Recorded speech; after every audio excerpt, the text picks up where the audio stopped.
the woman who lost her voice, and the cowboy who gave her a reason to speak again. Eleanor Price hadn't spoken in 8 months, not since the night her fiancé's betrayal left her voice shattered alongside her heart. Now she stood at the edge of Colorado territory, a mail-order bride promised to a widower she'd never met, a man who needed a mother for his daughter, not a woman haunted by silence. But when the wrong cowboy came to fetch her, everything changed. Stay with me until the end of this story, and comment what city you're watching from so I can see how far this tale has traveled. The woman who forgot how to speak. The stagecoach wheels groaned to a halt, sending a spray of frozen mud across the boardwalk of Millstone, Colorado. Eleanor Price gripped the edge of her seat, her gloved fingers white-knuckled against the worn wood, and stared through the dusty window at a town that looked like it had been carved from ice and loneliness. It was late November 1883, and winter had already dug its claws deep into the Rocky Mountains. The driver, a grizzled man who'd spoken maybe 10 words during the entire 2-day journey from Denver, climbed down with a grunt and yanked open the passenger door. "Millstone," he announced, as if the desolate collection of weathered buildings needed introduction. Last stop. Eleanor gathered her carpet bag and the small trunk that contained everything she owned in this world. Her fingers trembled, though whether from cold or terror, she couldn't say. Probably both. She stepped down onto the street, her boots sinking slightly into the half-frozen mud, and pulled her threadbare shawl tighter around her shoulders. The wind cut through the thin wool like a knife, sharp and merciless, carrying with it the scent of wood smoke and cattle and something else, something wild and untamed that spoke of mountains and endless sky. Millstone wasn't much to look at. A general store with paint peeling from its sign, a saloon with bat-wing doors that swung slightly in the wind, a church with a crooked steeple, a livery stable, maybe 20 buildings in all, scattered along a single muddy street like forgotten thoughts, and not a soul in sight. Eleanor's heart hammered against her ribs. She reached into her coat pocket and pulled out the letter, the one she'd read so many times the creases had worn soft as silk. The paper trembled in her hands. "Mrs. Eleanor Price, I am a widower with a young daughter in need of a mother's care. I own a cattle ranch 5 miles outside Millstone. I am a God-fearing man of steady temperament. I do not drink or gamble. I seek a companion of good character to help raise my child and manage my household. If you are willing, I will meet your stage on November 24th. Respectfully, Daniel Hale. November 24th. Today." Eleanor scanned the empty street again, searching for a man she'd recognize only from the tintype photograph he'd sent. A stern-faced rancher with dark hair and eyes that revealed nothing. But there was no one. Just the wind and the cold and the awful silence. The silence. It pressed against her like a physical thing, familiar and suffocating. She'd lived inside silence for 8 months now, ever since that night in Chicago when she'd discovered Thomas, her fiancé, the man she'd trusted with every fragile piece of her heart, in the arms of her own sister. She'd opened her mouth to scream, to rage, to demand answers, and nothing had come out. Nothing. As if her voice had simply stopped. As if the betrayal had reached down her throat and strangled every word she'd ever known. The doctors called it hysterical aphonia, a trauma response. They said her voice would return when she was ready, when she felt safe again. But Eleanor didn't believe she'd ever feel safe again. "Ma'am? You Mrs. Price?" The voice came from behind her, low and gentle, with the rough edges of someone who spent more time talking to horses than people. Eleanor spun around, her breath catching. A man stood at the corner of the general store, leading 2 horses, a sorrel mare and a rangy buckskin gelding. He was tall, with broad shoulders beneath a worn duster coat, and he moved with the easy grace of someone completely comfortable in his own skin. He couldn't have been more than 30, with sun-bronzed skin and light brown hair that curled slightly at the edges beneath his hat. But it was his eyes that caught her, soft gray blue, like the sky just before a storm, and filled with a kindness that made her chest ache. He stepped closer, and she noticed the way he moved carefully, slowly, as if afraid of startling her. "I'm Jacob Ward," he said. "I work for Daniel Hale. He asked me to fetch you. He's out at the far pasture dealing with some sick cattle. Should be back by nightfall." Eleanor opened her mouth, closed it, tried again. Nothing. The familiar panic rose in her throat, the terrible, helpless feeling of having something to say and no way to say it. She clutched her carpetbag tighter and managed a single jerky nod. If Jacob noticed her silence, he gave no sign. He simply touched the brim of his hat and smiled, a real smile, warm and unhurried. "Well then, welcome to Millstone, Mrs. Price. I hope the journey wasn't too rough on you." She stared at him, this stranger with kind eyes, and felt something shift inside her chest. Not her voice, that remained locked away, but something else. Something that had been frozen solid for 8 months. "Let me help with your trunk," Jacob said, already moving toward where the driver had dropped it on the boardwalk. He lifted it like it weighed nothing and secured it to the pack saddle on the buckskin. "Ranch is about an hour's ride. We should head out soon if we want to make it before dark. Temperature drops fast once the sun goes down." Eleanor nodded again. It was all she could do. Jacob helped her onto the sorrel mare, his touch gentle but sure, steadying her as she found the stirrups. Then he swung onto the buckskin with the fluid ease of a man who'd been born in a saddle, and they started down the street at an easy walk. The town fell away behind them, and suddenly there was nothing but mountains and sky and the vast, rolling emptiness of the high plains. Eleanor had never seen anything like it. Chicago had been all sharp angles and crowded streets, buildings pressed together like teeth, the air thick with smoke and noise and the constant press of humanity. But this was different. The land stretched out in every direction, endless and unforgiving, beneath a sky so blue it hurt to look at. "First time out west?" Jacob asked after a while, his voice cutting gently through the silence. Eleanor nodded. "It's something, isn't it?" He gestured toward the mountains rising in the distance, their peaks already white with snow. "Takes some getting used to, all this space, but I wouldn't trade it for anything." He paused, then added, "Daniel's ranch is a good place. He's a decent man, fair, works hard. And little Abigail, his daughter, she's sweet as they come. 7 years old, smart as a whip, talks enough for 3 people." He smiled again, that same warm, easy smile. "I think you'll like her." Eleanor wondered if he noticed that she hadn't spoken, if he was bothered by it. If Daniel Hale would be bothered by it when he discovered he'd brought a mute woman to care for his daughter. But Jacob just kept talking, his voice a steady, soothing rumble that somehow made the vast emptiness feel less terrifying. He pointed out landmarks as they rode. The creek that marked the boundary of Hale land, the ridge where elk sometimes grazed in the mornings, the copse of aspens that turned gold in September. He talked about the cattle, the upcoming winter, the way snow could pile 6 feet high in a single night. And Eleanor listened. It had been so long since anyone had simply talked to her, without demanding answers, without looking at her with pity or frustration, or that terrible, awkward confusion that came when people realized she wouldn't speak. The sun was sinking toward the mountains when the ranch finally came into view. It wasn't grand, just a sturdy 2-story house with a wide porch, a barn, a few outbuildings, and corrals stretching out on either side. But it looked solid, permanent, like it had been there forever and would remain long after they were all dust. Smoke curled from the chimney, and as they rode into the yard, the front door burst open and a small figure came flying out.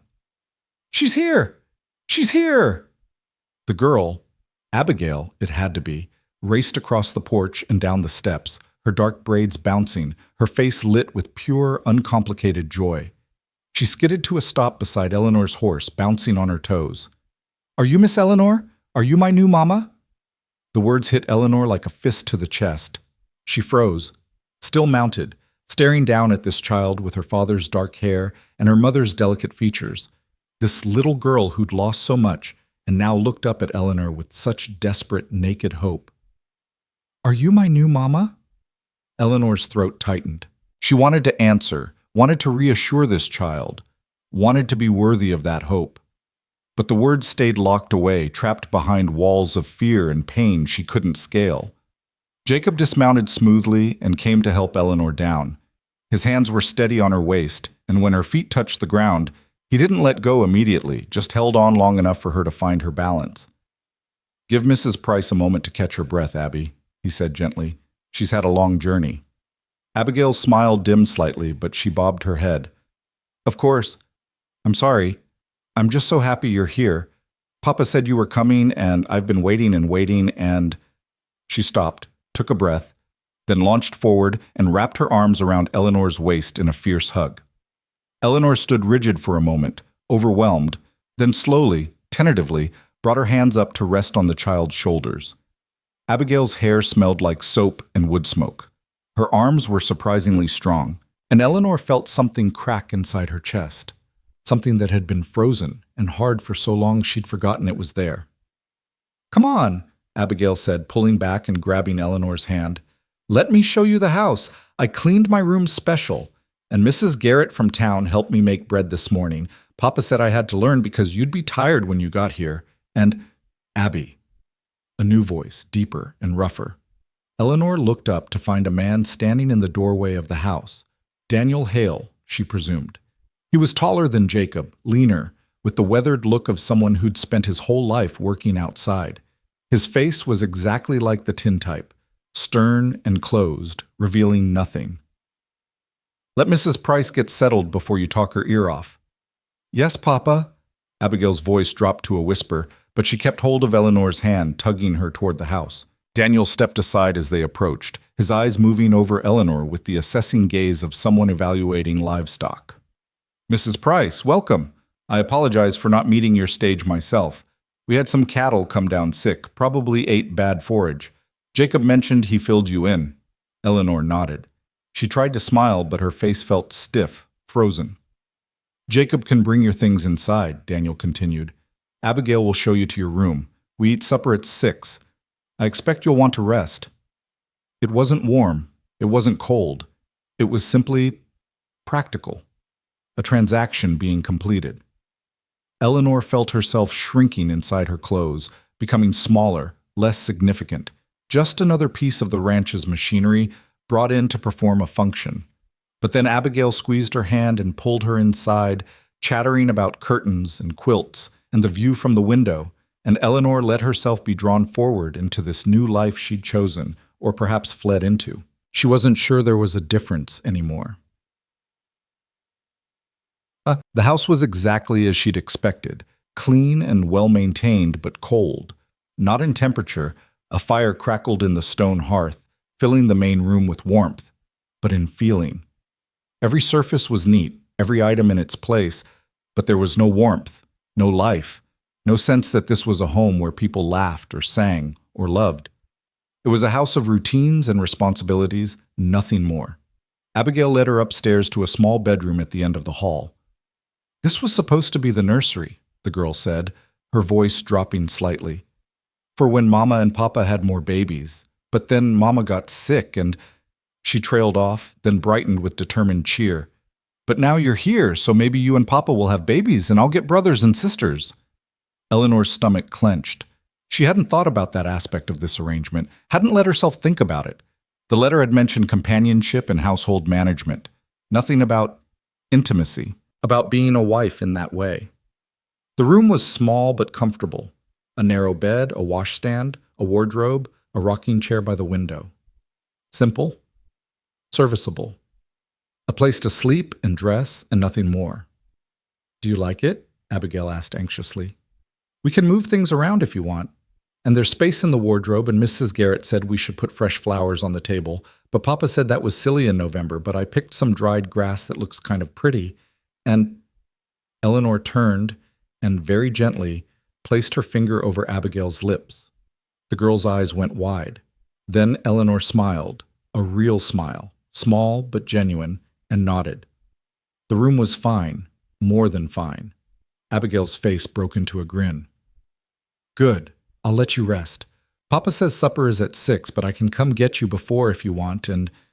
She stopped, reading something in Eleanor's expression. "Okay, I'll come get you at 6. Exactly 6. She bounded out, her footsteps thundering down the stairs, and Eleanor was alone. She sank onto the bed and pressed her hands over her face. The silence pressed in, not the comfortable silence of solitude, but the heavy, suffocating silence of words unspoken, questions unanswered, a voice locked away where it couldn't hurt anyone or be hurt. Through the window, she could see Jacob leading the horses toward the barn, his movements easy and unhurried. He paused to stroke the buckskin's neck, murmuring something she couldn't hear, and the horse lowered its head and nuzzled his shoulder. There was such gentleness in the gesture, such unspoken communication, that Eleanor felt her throat tighten again. She turned away and began unpacking her trunk. Supper was a quiet affair. Daniel sat at the head of the table, Abigail on his right, Eleanor on his left. Jacob ate with them. Apparently he took his meals with the family, though he lived in a small cabin near the barn. A fourth place was set, but empty. "That's for Mama," Abigail whispered, noticing Eleanor's glance. "Papa sets a place for her every night. Says it helps him remember she's still watching over us."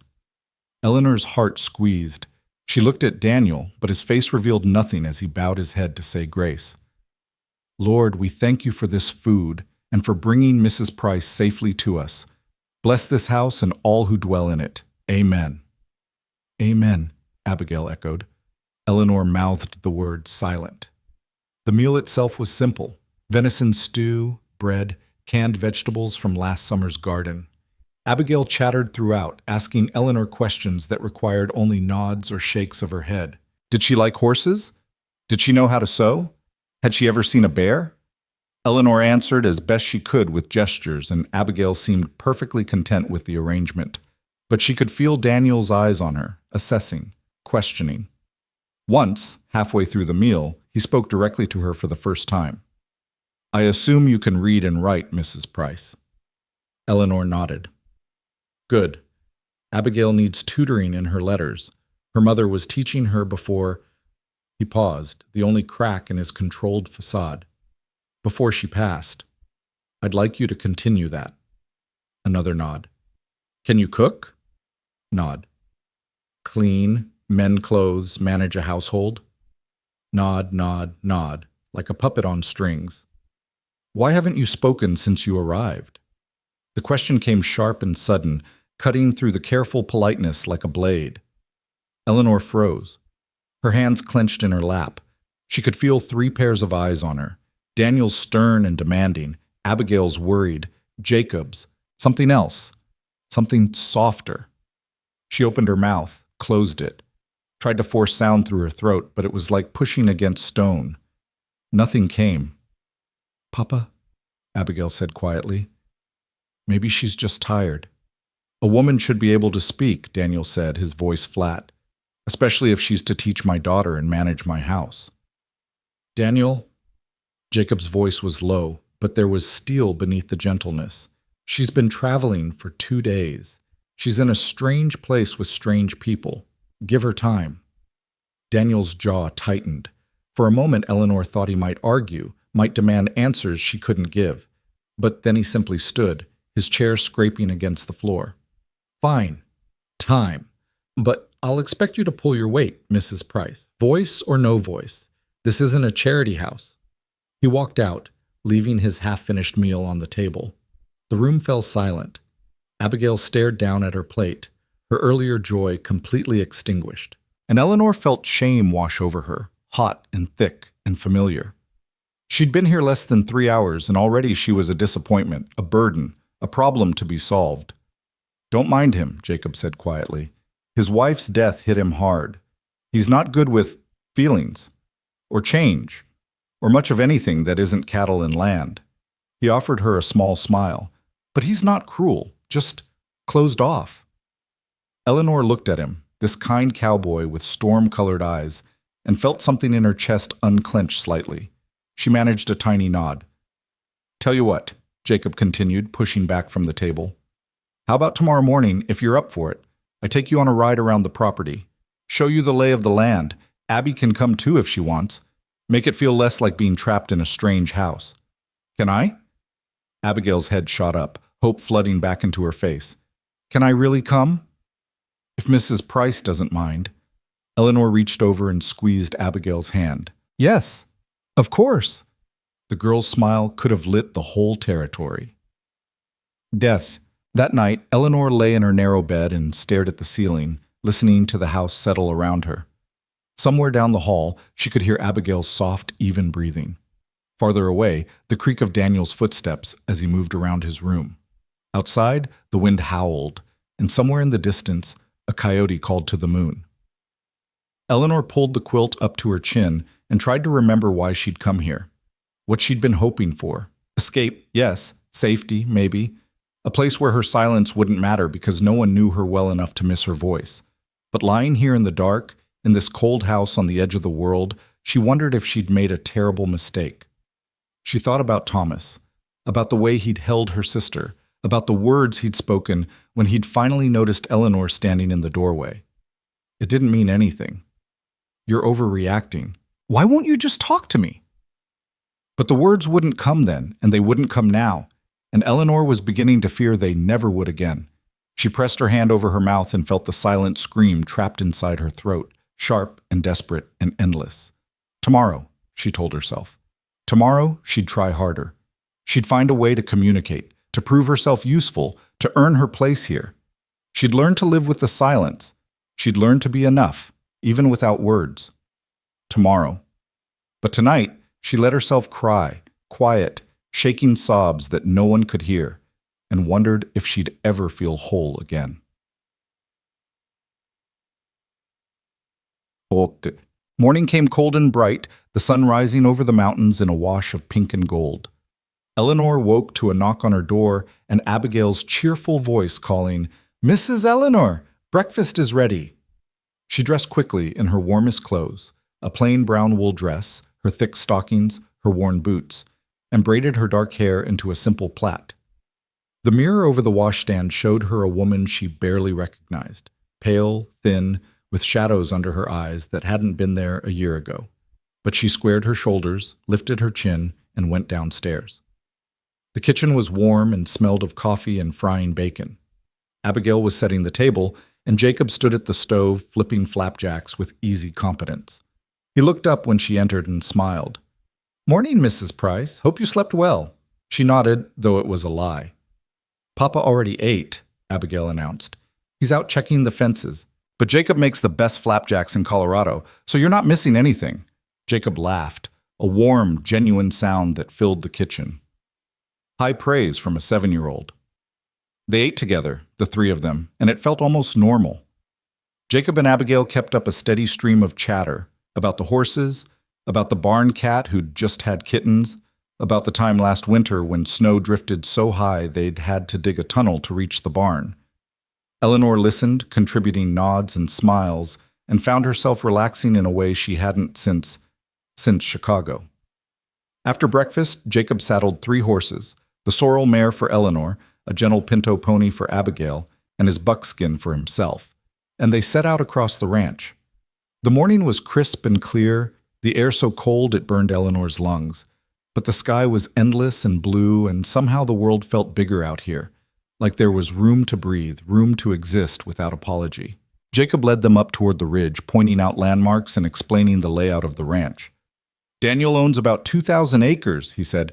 Most of it's grazing land for the cattle, but there's good water from the creek and timber up in the high country. Been in his family for 20 years. His father was one of the first settlers in this valley." They crested the ridge, and Eleanor gasped, the sound punching out of her before she could stop it. The valley spread out below them like something from a painting, endless rolling grassland dotted with cattle, the creek winding through like a silver ribbon, the mountains rising in the distance, their peaks catching the morning sun and glowing like they'd been set on fire. It was beautiful, achingly, impossibly beautiful. "Something, isn't it?" Jacob said softly, watching her face. "I come up here sometimes when I need to remember why I love this place. When the work gets hard or the winter feels too long. I come up here and I remember." Eleanor turned to him, and for a moment their eyes met and held.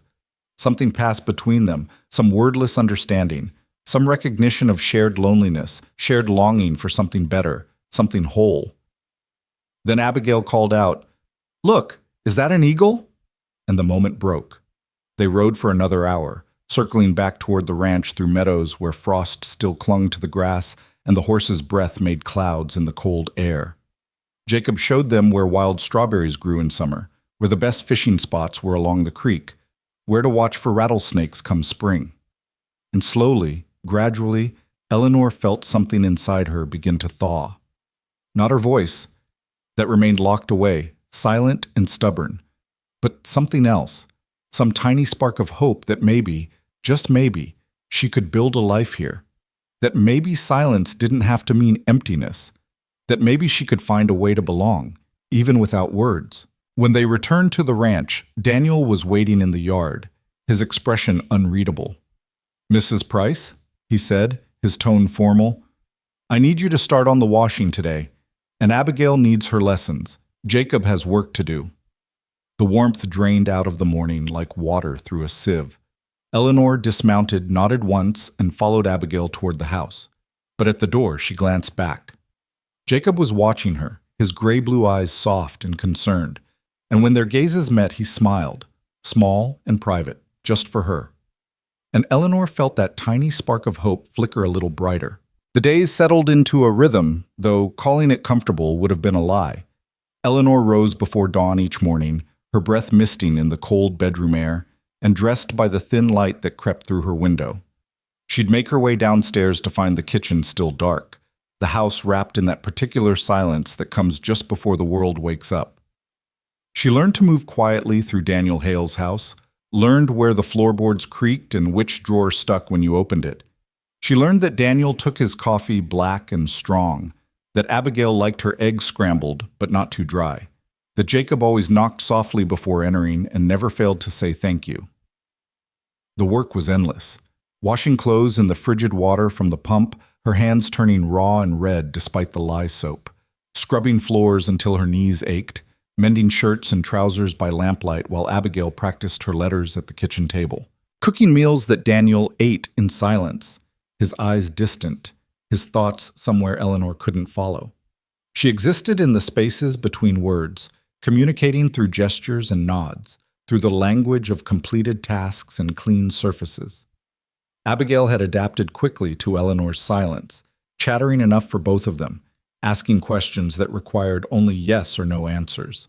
The child would climb into Eleanor's lap while she mended, telling elaborate stories about the barn cats or her imaginary friend who lived in the hayloft, and Eleanor would stroke her hair and listen, her heart aching with a tenderness she hadn't known she was still capable of feeling. But Daniel remained distant. He was never cruel. Jacob had been right about that, but neither was he warm. He spoke to Eleanor only when necessary, issuing instructions or making requests, and always in that same flat, emotionless tone. She was a function to him, nothing more, a problem partially solved. It was Jacob who made the days bearable. He appeared at odd moments, bringing in firewood when the stack ran low, fixing the squeaky hinge on the pantry door, showing Abigail how to braid leather strips into a bridle while Eleanor prepared supper. He had a way of filling silence that didn't demand she break hers, talking easily about the horses or the weather or some story from his childhood in Kansas. "My grandfather raised me," he told her one afternoon while they worked together in the kitchen garden, pulling up the last of the root vegetables before the ground froze solid. Abigail was at school. Yes, there was a small schoolhouse in Millstone, and Daniel insisted his daughter attend when weather permitted. And Daniel had ridden out to check the far pasture. "My parents died of cholera when I was 8. Grandpa was a saddle maker, taught me everything about working with leather and horses. Said a man who understood animals would never want for work." Eleanor knelt in the cold earth, pulling carrots and placing them gently in the basket beside her. She glanced at Jacob, and he met her eyes with that soft, steady gaze that always made her feel seen in a way she couldn't explain. "He played the violin," Jacob continued, brushing dirt from a particularly large turnip. "Not well, mind you, but he loved it. Said music was the voice of the soul, and even a man who couldn't carry a tune in a bucket had a soul worth expressing." He paused, his expression turning thoughtful. "I still have his violin, packed away in my cabin. Haven't touched it in years, but I can't seem to part with it." Eleanor wanted to ask about his grandfather, wanted to know what had happened to him, wanted to share her own story in return. But the words stayed locked inside, and all she could do was nod and hope he understood. He seemed to.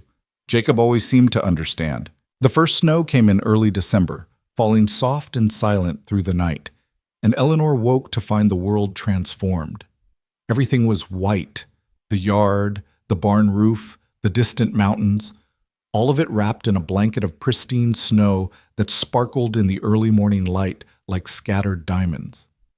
Abigail was beside herself with excitement, pressing her nose against the kitchen window. Can we build a snowman? Can we? Please? Daniel, already dressed for outdoor work, shook his head. I need to check on the cattle, make sure they're weathering the cold. And you have lessons. The light died in Abigail's eyes. Yes, Papa. But Jacob, pulling on his heavy coat by the door, caught Eleanor's eye and winked. Tell you what, Abby, if you work hard on your lessons this morning, maybe this afternoon Mrs. Price would let you go out for a bit. I'll be back from the north pasture by then. We could all build a snowman together. Really? Abigail spun toward Eleanor, her face blazing with hope. Can we? Eleanor smiled and nodded. The child's joy was infectious, impossible to resist. Papa? Abigail turned to Daniel for permission. He was already heading out the door, but he paused and looked back. His eyes moved from Abigail to Eleanor to Jacob, and something flickered in his expression, something Eleanor couldn't quite read. Fine, but lessons first, and don't let her catch cold. Yes, Papa. Abigail threw her arms around Eleanor's waist, squeezing tight. Thank you, thank you. That afternoon, true to his word, Jacob returned as the sun was starting its descent toward the mountains. Eleanor had bundled Abigail in every warm thing the child owned: 2 pairs of stockings, a heavy coat, a scarf wrapped 3 times around her neck, mittens, and a knit cap that covered her ears. I look like a bear, Abigail giggled, waddling toward the door. Eleanor's lips curved in a smile. She'd wrapped herself warmly, too, though her coat was thin and her gloves had holes in the fingertips. But she didn't care. The prospect of stepping outside, of doing something just for joy instead of duty, made her feel lighter than she had in months. Jacob met them in the yard, already rolling a large ball of snow. Got a head start, he called. Come on, Abby, help me with the base. They worked together, the 3 of them, rolling snow and packing it firm, building a snowman that was slightly lopsided but charming nonetheless. Abigail found stones for eyes and a crooked stick for a mouth, and Jacob produced a battered hat from somewhere and placed it on the snowman's head with exaggerated ceremony. There, he announced, most handsome fellow in Colorado. Abigail dissolved into giggles, and even Eleanor felt laughter bubble up in her chest, silent but real, warming her from the inside. Your turn, Mrs. Price, Jacob said, scooping up a handful of snow and forming it into a loose ball. His eyes sparkled with mischief. Ever had a snowball fight? Eleanor's eyes widened. She shook her head quickly, backing away. Oh, this is going to be fun, Jacob grinned. Abby, help me teach Mrs. Price about the fine art of snow warfare. What followed was pure, uncomplicated joy. Abigail shrieked with laughter as she and Jacob pelted Eleanor with soft snowballs, and Eleanor surprised herself by fighting back, her aim terrible, but her determination fierce. They chased each other around the yard, slipping and sliding, until all 3 of them were breathless and covered in snow and grinning like fools. Eleanor couldn't remember the last time she'd laughed, really laughed, the kind that came from somewhere deep in your belly and made your sides ache. She couldn't make a sound, but her shoulders shook and her eyes watered, and for a few perfect moments she forgot about Chicago and Thomas and the terrible silence that had swallowed her voice. She forgot to be afraid. When they finally collapsed in the snow, exhausted and freezing, Jacob lay on his back beside her, his breath coming in clouds, and said, You should smile more often, Mrs. Price. It suits you. Eleanor turned her head to look at him. His hat had come off during the battle, and his brown hair was dusted with snow, his cheeks flushed with cold and exertion. He looked happy, peaceful. And when their eyes met, something passed between them again, that same wordless current of understanding, of connection. Eleanor felt her heart beat faster, felt warmth spread through her chest despite the cold, and for the first time in 8 months, she wished desperately that she could speak, if only to tell this kind cowboy with the storm-colored eyes how much these small moments meant to her. But then Abigail was pulling at her hand, begging to make snow angels, and the moment passed. They went inside as the sun touched the mountains, their clothes soaked and their fingers numb, and Eleanor made hot cocoa while Jacob built up the fire. Abigail fell asleep on the sofa, her head on Eleanor's lap, and the house felt almost warm, almost like a home. Daniel returned after dark, snow clinging to his coat, his face drawn and tired. He looked at the three of them, Abigail asleep, Jacob stoking the fire, Eleanor watching from the kitchen, and something shifted in his expression. "The cattle are fine," he said quietly. "Lost one calf to the cold, but the rest are holding up." "I'm sorry about the calf," Jacob replied. Daniel shrugged. "Part of ranching." He looked at Eleanor then, really looked at her, and for a moment his face softened, almost imperceptibly. "Thank you for keeping Abigail entertained. She seems happy." Eleanor nodded, uncertain how to read this version of Daniel, less stern, more human. He paused, seeming to search for words. "I'll try to be back for supper tomorrow. On time." It wasn't much, but it felt like something. The weeks folded into each other, and winter dug in deep. The temperature dropped until water froze in the basin overnight, until the wind howled like a living thing around the corners of the house. Snow fell almost daily, piling in drifts against the barn, making even short trips outside an ordeal. Eleanor learned to navigate the confined world of the ranch house, learned to anticipate needs before they were spoken, learned to read the subtle shifts in Daniel's mood and Jacob's silences and Abigail's boundless energy. She taught the child her letters and numbers, using a slate and chalk to write out lessons, communicating through written words when gestures weren't enough. Abigail proved to be a quick study, soaking up knowledge like a sponge. "Mama used to read to me every night," she told Eleanor one evening, snuggled close under a shared blanket while the wind screamed outside. "Stories about princesses and knights and magic. Do you know any stories like that?" Eleanor hesitated, then reached for the slate. She wrote carefully, "I could try to write some for you." Abigail's eyes went wide. "Really? You'd write stories just for me?" Eleanor nodded, and the child's face lit up with such pure delight that Eleanor felt her chest tighten. That night, after Abigail had gone to bed, Eleanor sat at the kitchen table with a precious piece of paper and a pencil Jacob had sharpened for her, and she began to write. The words came slowly at first, rusty from disuse, but then they began to flow. She wrote about a girl who lived in a castle made of ice, who had lost her voice to a wicked enchantment but learned to speak through music and kindness and love.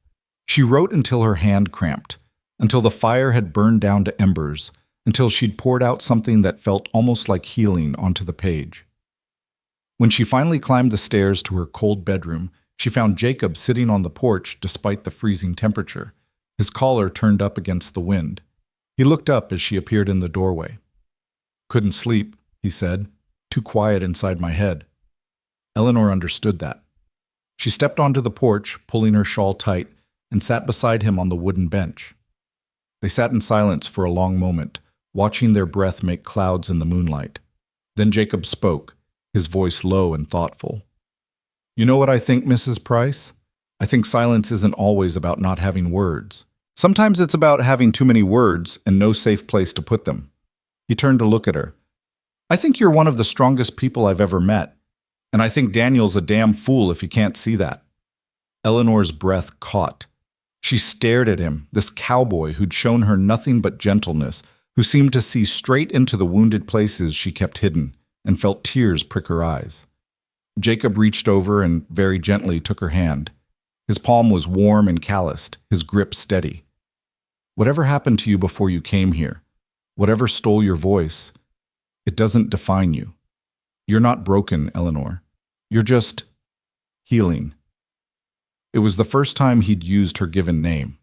The sound of it in his voice, soft and careful and kind, made something crack inside her chest. A tear slipped down her cheek, then another, and suddenly she was crying in earnest, silent sobs shaking her shoulders. Jacob pulled her close, wrapping his arm around her, and let her cry against his shoulder. He didn't ask questions, didn't demand explanations. He just held her while she wept for everything she'd lost. Her voice, her trust, her belief that the world could be good and safe and kind. When the tears finally subsided, Eleanor pulled back, embarrassed. But Jacob just handed her his handkerchief and smiled that gentle smile. "Feel better?" She nodded, and realized that she did. She felt lighter, cleaner, like something poisonous had been drawn out. "Good." Jacob stood, offering her his hand. "Come on, it's too cold out here. Let's get you inside before you freeze." She let him help her up, and his hand lingered in hers for just a moment longer than necessary. Christmas came, marked by a small pine tree that Jacob cut and dragged in from the timber stand, which Abigail decorated with paper chains and dried apple slices. Eleanor baked cookies using precious sugar and butter, and Jacob carved small wooden animals for Abigail: a horse, a barn cat, a bird. Daniel gave his daughter a new doll with a porcelain face, and Eleanor gave her the story she'd written, copied carefully onto good paper and folded into a little book. Abigail cried when she read it, then threw her arms around Eleanor. "It's the best present I've ever gotten. Ever." For Eleanor, the gifts were simpler but no less meaningful. Daniel gave her a bolt of warm wool fabric for a new dress, practical but thoughtful. Abigail gave her a drawing of the four of them standing in front of the house, stick figures holding hands. But it was Jacob's gift that made her hands tremble. He presented her with a small wooden box carved with flowers and vines, and when she opened it, she found his grandfather's violin. "I want you to have it," he said quietly. "I think music might be another way for you to speak, and I think Grandpa would have liked you." Eleanor stared at the instrument, its wood worn smooth with age and use, and felt her eyes well with tears. She looked up at Jacob, trying to convey through her expression what she couldn't say with words: how much this meant, how much he meant. Jacob seemed to understand. He always did. That night, after Abigail had gone to bed and Daniel had retired to his study with his ledgers, Eleanor held the violin for the first time. She'd learned to play as a girl. Her mother had insisted on it, said music was a necessary accomplishment for young ladies, but she hadn't touched an instrument in years. Her fingers found the strings, and the first notes were rough, uncertain. But then muscle memory took over, and she played Silent Night, the carol soft and sweet in the quiet house. When she finished, she looked up to find Jacob standing in the doorway, his eyes bright with something that looked almost like wonder. "Beautiful," he whispered. "You're beautiful." And Eleanor knew he wasn't talking about the music. January brought storms that buried the ranch under feet of snow. The world shrank to just the house and the barn, connected by a rope Jacob strung between them so no one would get lost in the whiteouts. They lived on stored food and melted snow and the warmth of the fire, days blending together in a haze of cold and dim lamplight. Daniel grew restless, pacing the house like a caged animal. "I should be checking the cattle," he'd mutter. "Should be reinforcing the shelters. Should be—" "You'd die before you got 100 yards, Jacob said bluntly. "We all stay put until this clears." Being confined together, the four of them changed something. The proximity forced a kind of intimacy, shared meals, shared chores, shared long evenings when there was nothing to do but talk or play games or listen to Eleanor play the violin. Abigail bloomed under the attention, and even Daniel began to thaw slightly. He told stories about his childhood, about building this ranch with his father, about meeting his wife at a church social in Denver. "She was like sunshine," he said one night, his voice soft with memory. "Walked into a room and everything got brighter. She loved this place, loved the mountains and the sky and the way the wind sounded. She used to sing while she worked." His eyes found Eleanor's. "You remind me of her sometimes. The way you move quiet through the house. The way Abigail takes to you." It was the kindest thing he'd ever said to her, but Eleanor saw the way his gaze would drift to the empty chair at dinner, the way he'd touch his wedding ring when he thought no one was looking. Daniel Hale was still married to a ghost, and Eleanor understood that she would never be more than a convenience to him, someone to care for his daughter and keep his house, but never someone to love. The realization should have hurt more than it did, but when she looked across the room and found Jacob watching her with those storm-colored eyes, his expression tender and open, she realized her heart had already made its choice without asking permission. She was falling in love with the cowboy who taught her that silence could be strength instead of shame. The thought terrified her. One evening, when the storm had finally broken and the stars appeared like ice chips in the black sky, Eleanor slipped outside. She needed air, needed space, needed to think. She stood in the snow-covered yard, her breath misting, and stared up at the vast sweep of the Milky Way. Out here, the stars were so bright they cast shadows. Out here, the world felt infinite and impossible and somehow holy. You'll freeze if you stay out too long. Jacob's voice was quiet behind her. Eleanor turned to find him standing on the porch, wrapped in his heavy coat, his expression concerned. She managed a small smile and gestured at the sky, trying to convey how beautiful it was, how she'd needed to see it. Jacob came down the steps and stood beside her, close enough that she could feel the warmth of him. First winter out here, I'd come out every clear night just to look at the stars. Couldn't believe how many there were. Made me feel small, but in a good way. Like my problems weren't so big after all. Eleanor nodded. She understood that feeling exactly. They stood together in companionable silence, and then Jacob said very softly, "Eleanor, I need to tell you something." Her heart jumped. She turned to face him fully. Jacob took a breath, his expression serious. "I know you're here as Daniel's, as his intended companion. And I know I have no right to complicate things, but I can't keep pretending I don't feel what I feel." He paused, his eyes searching hers. "I'm falling in love with you. Maybe I've been falling since the day I met you at the stage. And I know it's wrong and impossible, and I should keep my mouth shut, but I can't lie to you. I can't pretend." Eleanor's breath stopped. Her heart hammered against her ribs so hard she thought it might break through. She stared at Jacob, at this good, kind man who'd shown her nothing but gentleness, and felt her own heart crying out with everything she couldn't say. "I love you too. I love you too. I love you too." But the words wouldn't come. Jacob seemed to read the answer in her eyes anyway. He stepped closer, raised his hand, and very gently cupped her cheek. "You don't have to say anything. I just needed you to know." Eleanor reached up and covered his hand with hers, pressing it closer. Then, gathering every ounce of courage she possessed, she rose on her toes and kissed him. It was brief, barely more than a touch of lips, but it felt like the entire world shifted on its axis. When she pulled back, Jacob's eyes were wide, his expression stunned. Then he smiled, slow and wondering and full of joy, and pulled her close, kissing her properly this time. His lips were warm despite the cold, and he tasted like coffee and hope and all the words she couldn't speak. When they finally broke apart, both breathless, Eleanor rested her forehead against his chest and felt his arms wrap around her, solid and safe.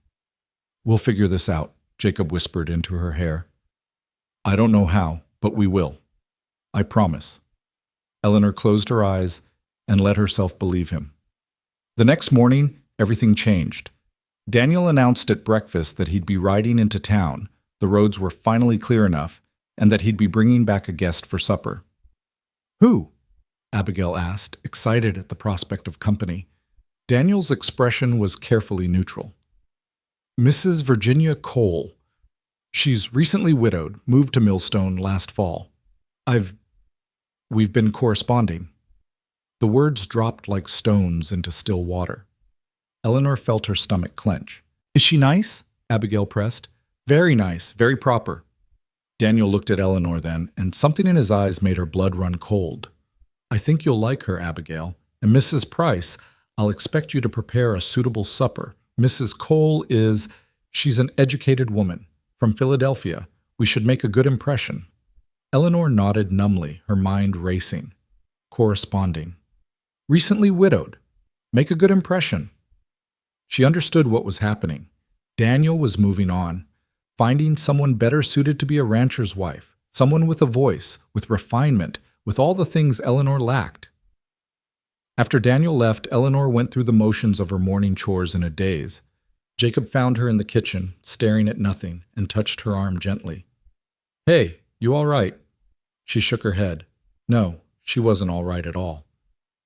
"Daniel's a fool," Jacob said quietly, fiercely. "Whatever he's thinking, whatever he's planning, he's a fool." But Eleanor knew it didn't matter. She was a mail-order bride who couldn't speak, living in a house where she'd never be more than convenient. And now Daniel had found someone else, someone better, and Eleanor would be… what? Cast aside? Expected to leave? Where would she even go? The panic rose in her throat, familiar and suffocating. She pressed her hand over her mouth, fighting the urge to scream. Jacob pulled her close, his arms strong and steady. "Listen to me. Whatever happens, you're not alone. You hear me, Eleanor? You're not alone." She wanted to believe him, but as she stood in his embrace, listening to the wind howl outside, she couldn't shake the feeling that her fragile new life was about to shatter into pieces too small to put back together. Eleanor spent the rest of the morning in a state of controlled panic, her hands moving through familiar tasks while her mind spun in desperate circles. She kneaded bread dough with more force than necessary, the rhythm doing nothing to calm the storm building in her chest. Virginia Cole, a widow from Philadelphia, educated, proper, everything Eleanor wasn't and could never be. She tried to tell herself it didn't matter, that she'd known from the beginning this arrangement with Daniel was purely practical, that she'd never harbored any real hope of becoming his wife in more than name.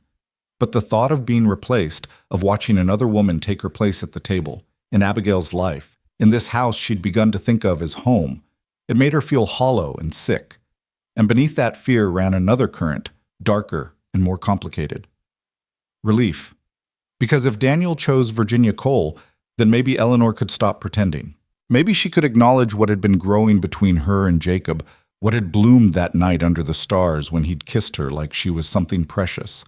But where would that leave her? A woman with no voice, no money, no family, dependent on the charity of a cowboy who worked another man's ranch? Abigail appeared in the kitchen doorway, her face pinched with worry. "Mrs. Eleanor, are you sad?"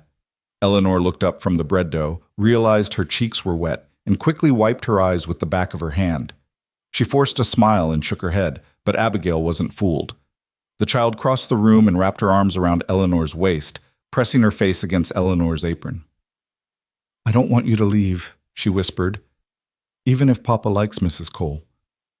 I don't want you to go away." Eleanor's heart cracked. She set down the dough, knelt so she was eye level with Abigail, and pulled the girl close. She wished desperately that she could speak, could reassure this child who'd already lost so much, could promise that everything would be all right, but she couldn't make promises she might not be able to keep. Instead, she held Abigail tight and let the child cry against her shoulder, and tried not to think about how many more goodbyes might be waiting in her future. Daniel returned just after noon, riding beside a sleek black buggy driven by a woman who could only be Virginia Cole. Eleanor watched from the kitchen window as they pulled into the yard, her stomach twisting into knots. Mrs. Cole was beautiful. Even from a distance, Eleanor could see that. She wore a deep green traveling dress that looked expensive, and her dark hair was arranged in elaborate curls beneath a fashionable hat. When Daniel helped her down from the buggy, she laughed at something he said, a bright musical sound that carried across the yard, and touched his arm with easy familiarity. Eleanor turned away from the window, her hands shaking. She smoothed down her plain brown dress, tucked a loose strand of hair behind her ear, and tried to compose herself. The front door opened and Daniel's voice filled the house. "Mrs. Price, we're here." Eleanor took a deep breath and stepped into the main room. Virginia Cole stood in the center, pulling off her gloves, and when she saw Eleanor, her smile widened. "You must be Mrs. Price." She crossed the room with graceful steps and extended her hand. "Daniel has told me so much about you. What a lovely home you keep." Eleanor shook her hand, managing a small nod. Up close, Virginia was even more striking, fine-boned and elegant, with intelligent dark eyes and perfect teeth. She looked like she belonged in a drawing room in Philadelphia, not a ranch house in Colorado. "Mrs. Cole will be joining us for supper," Daniel said, his tone carefully formal. "I thought it would be nice for her to meet Abigail properly, and to see how we manage things here." "Of course," Virginia said warmly. "I've been so curious about ranch life. It's all so different from what I'm accustomed to." She looked around the room, and Eleanor saw her taking in every detail, the worn furniture, the simple curtains, the practical lack of decoration. "But there's a certain charm to it, isn't there? So rustic." The word stung, though Eleanor couldn't say why. Abigail appeared on the stairs, descending slowly, her earlier enthusiasm for company clearly dampened. "Hello?" she said quietly. "And you must be Abigail." Virginia swept toward her, bending slightly. "What a pretty girl you are. Your father has told me you're very clever with your letters." "Mrs. Eleanor teaches me," Abigail said, moving to stand beside Eleanor, her small hand finding Eleanor's. Virginia's smile didn't waver, but something flickered in her eyes. "How wonderful. Daniel mentioned that Mrs. Price has been filling in. Temporarily. The word hung in the air like a threat. Temporarily. Eleanor felt Abigail's hand tighten in hers.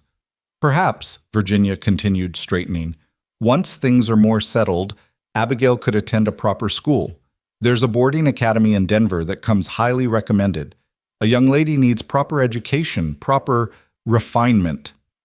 I don't want to go to Denver, Abigail said, her voice small but firm. I want to stay here, with Mrs. Eleanor. Oh, darling, Virginia's laugh was light but condescending. You don't know what you want yet, but don't worry, we'll figure it all out. Eleanor felt something cold and hard settle in her stomach. We. As if it were already decided. As if Virginia Cole had already claimed her place in this house, in this family. Daniel cleared his throat. Why don't we all sit down, Mrs. Price? Perhaps you could make tea. It was a dismissal. Eleanor nodded and retreated to the kitchen, her face burning. She put the kettle on with trembling hands and tried to steady her breathing. Through the doorway, she could hear Virginia's voice, bright and animated, telling some story about Philadelphia society. Daniel's occasional responses were warmer than Eleanor had ever heard them. She was setting out the tea things when Jacob came in through the back door, stamping snow from his boots. He took one look at her face and crossed the room in 3 strides. What happened? Eleanor shook her head, unable to explain even if she could speak. Jacob glanced toward the main room, where Virginia's laughter rang out again. His jaw tightened. She's here. Eleanor nodded miserably. Eleanor. Jacob's voice was low and urgent. He took her hands, forcing her to look at him. Listen to me. Whatever Daniel's planning, whatever he's thinking, you have choices. You don't have to stay here if you don't want to. You don't have to accept being pushed aside. But what choices did she really have? Eleanor pulled her hands free and returned to preparing the tea, her movements mechanical. Jacob watched her for a long moment, frustration and concern warring in his expression. Then he said quietly, I meant what I said the other night. All of it. That hasn't changed. The kettle whistled, sharp and insistent. Eleanor poured the boiling water over the tea leaves, focusing on the simple task, and tried not to let hope take root in her chest. Hope was dangerous. Hope led to disappointment. She carried the tea tray into the main room. Virginia sat on the sofa beside Daniel, close enough that their arms almost touched, while Abigail perched stiffly in a chair across from them. The child's face brightened when she saw Eleanor. Thank you, Mrs. Price, Daniel said, not meeting her eyes. Eleanor set down the tray and moved to retreat, but Virginia spoke up. Oh, do stay for a moment. I'd love to hear about your journey west. Daniel mentioned you came from Chicago? Eleanor froze. She looked at Daniel, who finally met her gaze with something that might have been apology or might have been guilt. Mrs. Price doesn't speak, he said quietly. Virginia's eyebrows rose. Doesn't speak? You mean she's mute? She can speak, Abigail interjected fiercely. She just doesn't want to right now, but she talks other ways. She writes things, and she plays music, and... How unusual, Virginia interrupted, her tone fascinated but not unkind. Some sort of nervous condition? Eleanor felt her face flame. She wanted to sink through the floor, to disappear, to be anywhere but here, being discussed like a curiosity. It's a personal matter, Daniel said, some of his usual sternness returning. And not really relevant to... Of course. Virginia waved her hand dismissively. I didn't mean to pry. It must be quite challenging, though, running a household without being able to give proper instructions or communicate efficiently. The implication was clear. Eleanor wasn't adequate. Couldn't be adequate. Not like Virginia Cole with her cultured voice and easy confidence. Jacob appeared in the doorway, and Eleanor had never been more grateful for anyone's presence. His eyes found hers immediately, steady and reassuring. Daniel, the cattle in the north pasture need checking. Storm damage to one of the shelter walls. Daniel stood, looking almost relieved to have an excuse to leave. I'll come look. Virginia, if you'll excuse me. Of course. Virginia smiled up at him. I'll just get to know Abigail better. Perhaps she can show me around the house? Abigail looked mutinous, but Daniel gave her a warning look. Mind your manners, Abigail. The men left, and Eleanor found herself alone with Virginia and a resentful 7-year-old. The silence stretched awkward and heavy. Virginia sipped her tea, then set down the cup with a delicate clink. "Well, Abigail, why don't you tell me about yourself? What do you like to do?" "I like being with Mrs. Eleanor," Abigail said stubbornly, "and Jacob, and the horses, and learning my letters and numbers. And when Mrs. Eleanor plays the violin at night, it's the most beautiful thing I've ever heard." Virginia's smile tightened almost imperceptibly. "How lovely! Though a violin seems like quite a luxury for a ranch house, hardly practical." "It was a gift," Abigail said, "from Jacob's grandfather, and Mrs. Eleanor plays it perfectly. She plays better than anyone." "I'm sure she does." Virginia's tone suggested she was merely humoring a child. She turned her attention to Eleanor, who stood frozen by the doorway. "You know, Mrs. Price, I do hope you're not too attached to this arrangement. I'm sure you understand that Daniel needs someone who can properly manage his household and provide the right sort of guidance for Abigail. Someone who can speak with neighbors, handle business matters, represent the family appropriately." Eleanor felt the words like physical blows. Her throat tightened, her eyes burned, but she forced herself to stand straight, to meet Virginia's gaze with as much dignity as she could muster. Virginia stood, smoothing her skirts. "I don't mean to be unkind, truly, but we must be practical. A ranch is a business, after all, and businesses require clear communication." She paused, then added with what seemed like genuine sympathy, "I'm sure there are other situations that would be more suitable for someone in your condition. Perhaps a position that doesn't require speech, a laundress or seamstress, perhaps." The suggestion hung in the air, and Eleanor felt something inside her crumble. She'd known it was coming, had sensed the inevitable moment when she'd be deemed insufficient, but hearing it spoken aloud made it unbearably real. Abigail jumped to her feet, her small face fierce. "Mrs. Eleanor isn't going anywhere. She belongs here.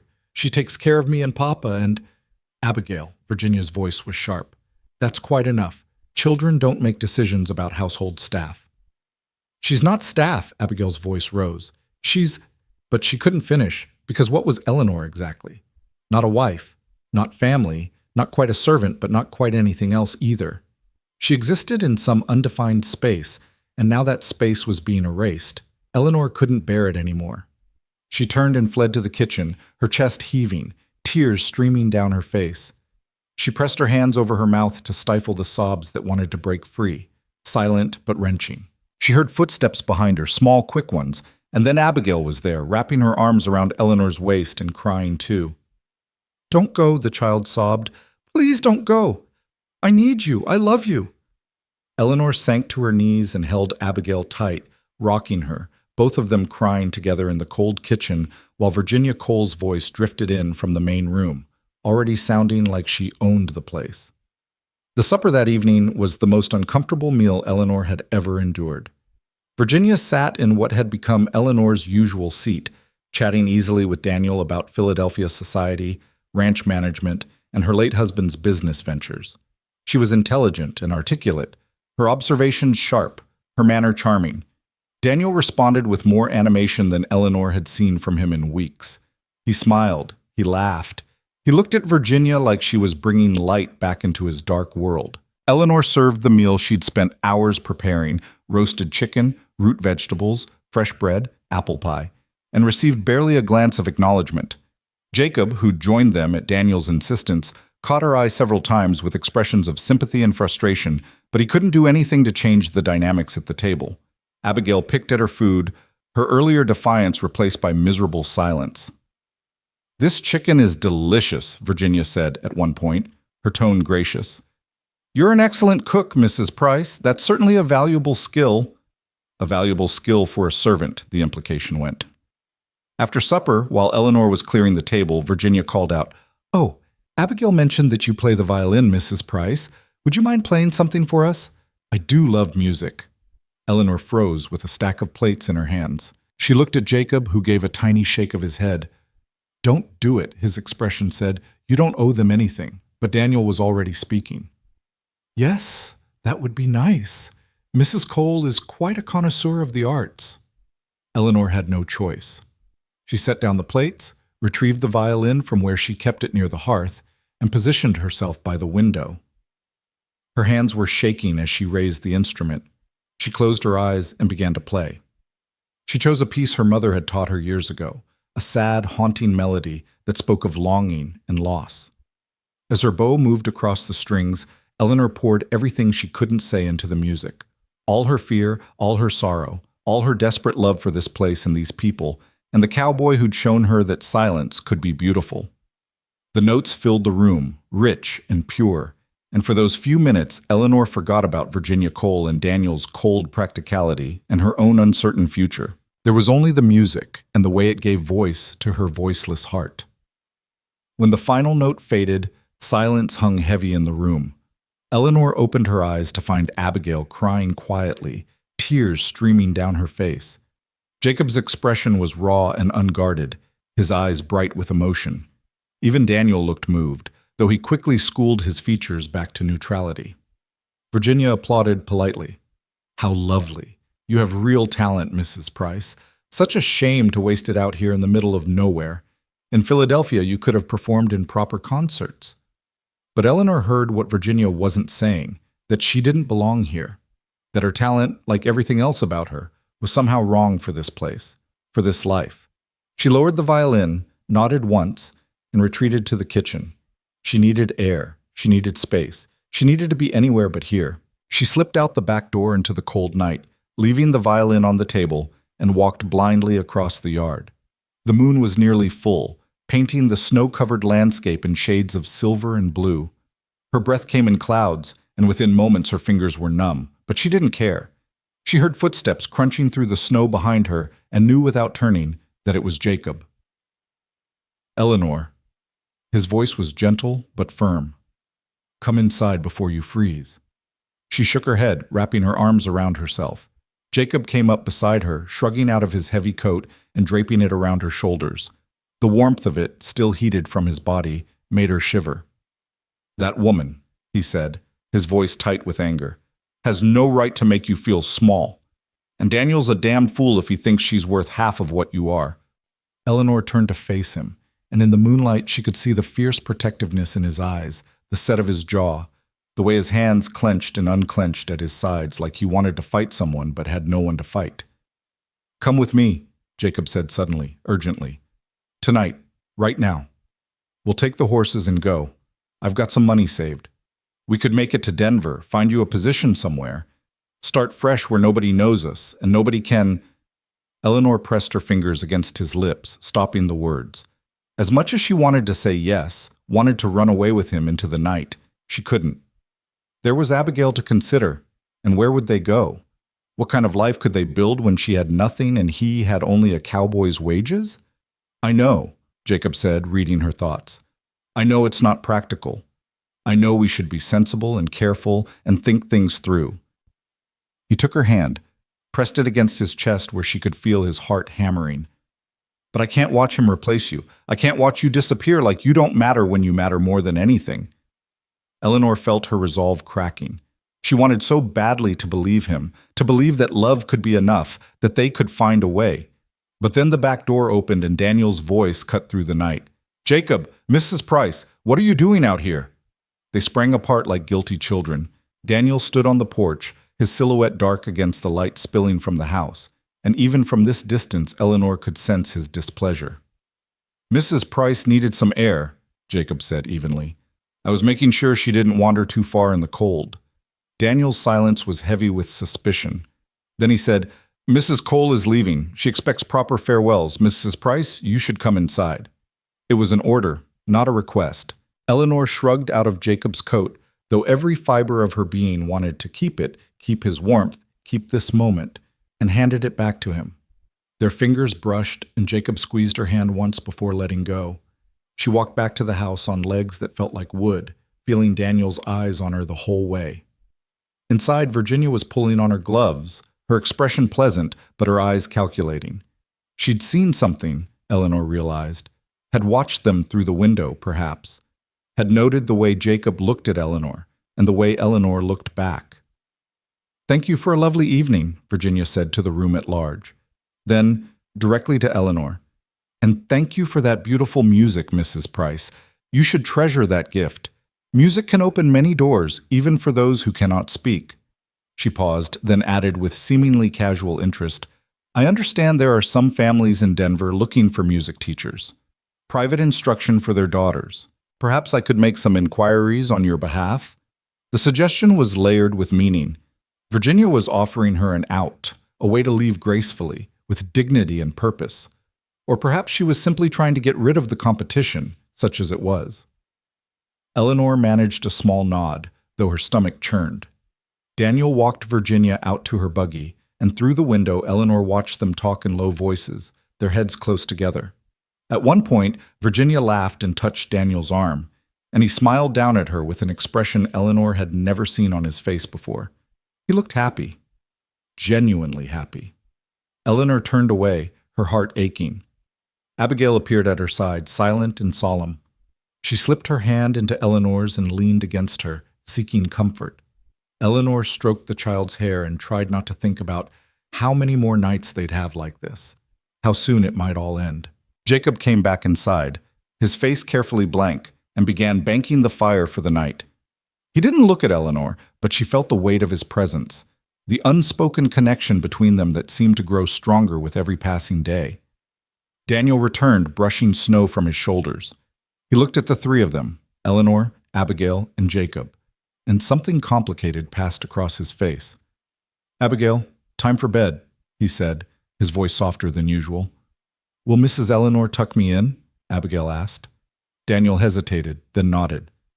"Yes, but then she and I need to have a discussion." The words sent dread cascading through Eleanor's chest. She took Abigail upstairs, helped her into her nightgown, and listened to the child's prayers. When Abigail asked God to please let Mrs. Eleanor stay forever, Eleanor had to bite her lip to keep from crying. She kissed the child's forehead and smoothed back her hair, memorizing the feeling in case this was one of the last times she'd get to do it. Downstairs, Daniel waited by the fire, his expression unreadable. Jacob had disappeared, probably to his cabin, giving them privacy Eleanor didn't want. She stood in the doorway, waiting for the axe to fall. Daniel cleared his throat. "Mrs. Price, Eleanor, we need to discuss our arrangement." Eleanor's hands clenched in her skirts. She nodded for him to continue. "When I sent for you, I thought I knew what I needed. Someone practical, someone to help with Abigail and the house, someone—" He paused, searching for words. "Someone I wouldn't have to explain my grief to. Someone who wouldn't expect me to be anything other than what I am." Eleanor waited, her heart pounding.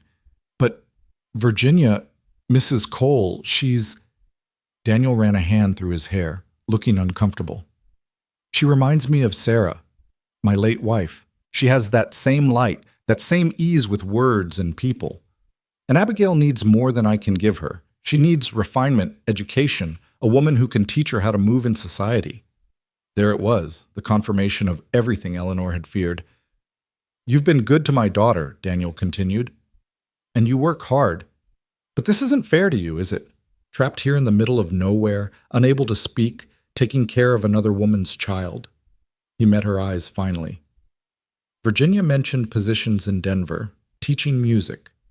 That might be better suited to your situation." Eleanor stared at him, feeling numb. He was doing it kindly, with consideration even, but he was still pushing her out. Making room for Virginia Cole to step into the space Eleanor had briefly occupied. She wanted to argue, to fight, to make him see that she loved Abigail, that she'd built something here worth keeping. But even if she could find her voice, what would she say? That she'd fallen in love with his hired hand instead of him? That her presence here was based on a lie because she'd never intended to be his wife in any real sense? Daniel was offering her an escape. Perhaps she should take it. She nodded slowly, accepting the inevitable. "We'll work something out," Daniel said, relief flickering across his face. "Give it a few weeks. Let Virginia and I let things develop properly. And then we'll arrange transportation to Denver, help you get established. You'll have references, of course, and payment for your time here."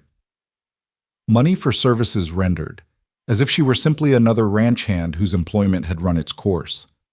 Eleanor nodded again, then turned and walked up the stairs to her cold little room. She closed the door, sank onto the bed, and stared at the wall. She should feel something: anger, sadness, betrayal. But all she felt was tired, so deeply, profoundly tired. Tomorrow she would have to figure out what came next. Tomorrow she would have to be strong and practical and make plans. But tonight, she just sat in the dark and tried to remember who she'd been before silence had stolen her voice, before betrayal had stolen her trust, before coming west had given her a glimpse of something beautiful that was already slipping through her fingers like water. Eleanor didn't sleep that night. She lay in her narrow bed watching shadows move across the ceiling, listening to the house creak and settle around her, and tried to imagine a future that made sense. Denver. Teaching music to wealthy daughters who would look at her with curiosity or pity when they realized she couldn't speak. Living in some boarding house, alone, surviving on whatever wages she could earn. It was practical. It was sensible. It was a kind of death. When dawn finally broke, pale and cold, Eleanor rose and dressed mechanically. Her reflection in the small mirror showed a woman who looked older than her 26 years, dark circles under her eyes, hollow cheeks, lips pressed thin against words that would never come. She braided her hair with numb fingers and went downstairs to start the day's work, because what else was there to do? The kitchen was still dark, but someone had already started the fire. Eleanor found Jacob standing at the stove, his back to her, making coffee. He turned when he heard her footsteps, and the look on his face made her chest constrict. "Couldn't sleep," he said quietly. "Figured I might as well make myself useful." He poured 2 cups of coffee, handed her one, and their fingers brushed in the exchange. "Daniel told me last night about his plans." Eleanor wrapped her hands around the warm cup and nodded. "I want to say something, and I need you to just listen." Jacob set down his own cup and faced her fully. "I have about $300 saved. It's not much, but it's enough to get us to California, maybe Oregon. I can find work on any ranch. Good hands are always needed.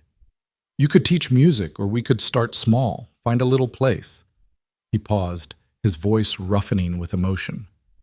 "I know it's not much to offer. I know you deserve better than a drifter cowboy with nothing but what he can carry in his saddlebags. But Eleanor, I love you. And I can't stand the thought of you going to Denver alone, living some half-life teaching spoiled girls when you should be." Eleanor set down her cup and kissed him. She kissed him hard and desperate, pouring everything she couldn't say into the press of her lips against his. Jacob made a sound low in his throat and pulled her close, one hand tangling in her hair, the other pressing against the small of her back. When they finally broke apart, both breathing hard, Jacob rested his forehead against hers. "Is that a yes?" Eleanor pulled back just far enough to look into his eyes, those storm-colored eyes that had shown her nothing but kindness from the moment they'd met, and nodded. Yes. Whatever came next, whatever hardships they'd face, she wanted to face them with him. "We'll need to leave soon," Jacob said, his voice urgent now, planning. "Before the next big storm hits. I can get the horses ready, pack supplies. We could be gone by—" The back door opened, letting in a gust of cold air, and Abigail, who must have slipped out to check on the barn cats. She stopped dead when she saw them standing so close, Eleanor's hand still resting on Jacob's chest. "Mrs. Eleanor?" The child's voice was small and confused. "What's happening?" Eleanor's heart sank. She hadn't thought about this part, about saying goodbye to Abigail, about leaving the child who'd wound herself so completely around Eleanor's heart. Jacob recovered first. "Just having some coffee, Abby. You're up early." But Abigail wasn't fooled. Her eyes, too perceptive for a 7-year-old, moved between them. "Are you leaving? Both of you?" Eleanor knelt down, bringing herself to Abigail's level, and tried to convey through her expression what she couldn't say with words, that she didn't want to go, that leaving Abigail would break her heart, that sometimes adults had to make impossible choices. Abigail's face crumpled. No, you can't leave. I won't let you." She threw herself at Eleanor, wrapping her arms around Eleanor's neck with fierce desperation. "Papa's going to marry Mrs. Cole, isn't he? And then you'll go away and I'll be stuck with her and she'll send me to that school in Denver and I'll never see you again. And—" "Abby." Jacob crouched beside them, his voice gentle but firm. "Your papa wants what's best for you. Mrs. Cole, she's—" "I don't want her." Abigail's voice rose to a wail. I want Mrs. Eleanor. She's the one who reads me stories and braids my hair and plays music, and she loves me. I know she does. And the sound of heavy footsteps on the stairs silenced them all. Daniel appeared in the doorway, already dressed for the day's work, his face dark with displeasure. What's all this noise? He took in the scene, Abigail clinging to Eleanor, Jacob standing too close, the tension thick enough to cut. Abigail, let go of Mrs. Price. No! Abigail's grip tightened. You're sending her away. You're going to marry Mrs. Cole and send me to boarding school, and I hate you. The words hung in the air like a gunshot. Daniel's face went white, then red. Abigail Grace Hale, that is enough. Go to your room. Now. I won't. Now. Daniel's voice cracked like a whip, and Abigail flinched. She released Eleanor and ran from the room, her footsteps thundering up the stairs, followed by the slam of her bedroom door. Silence descended, heavy and awful. Eleanor slowly stood, her legs shaking. Daniel's jaw worked.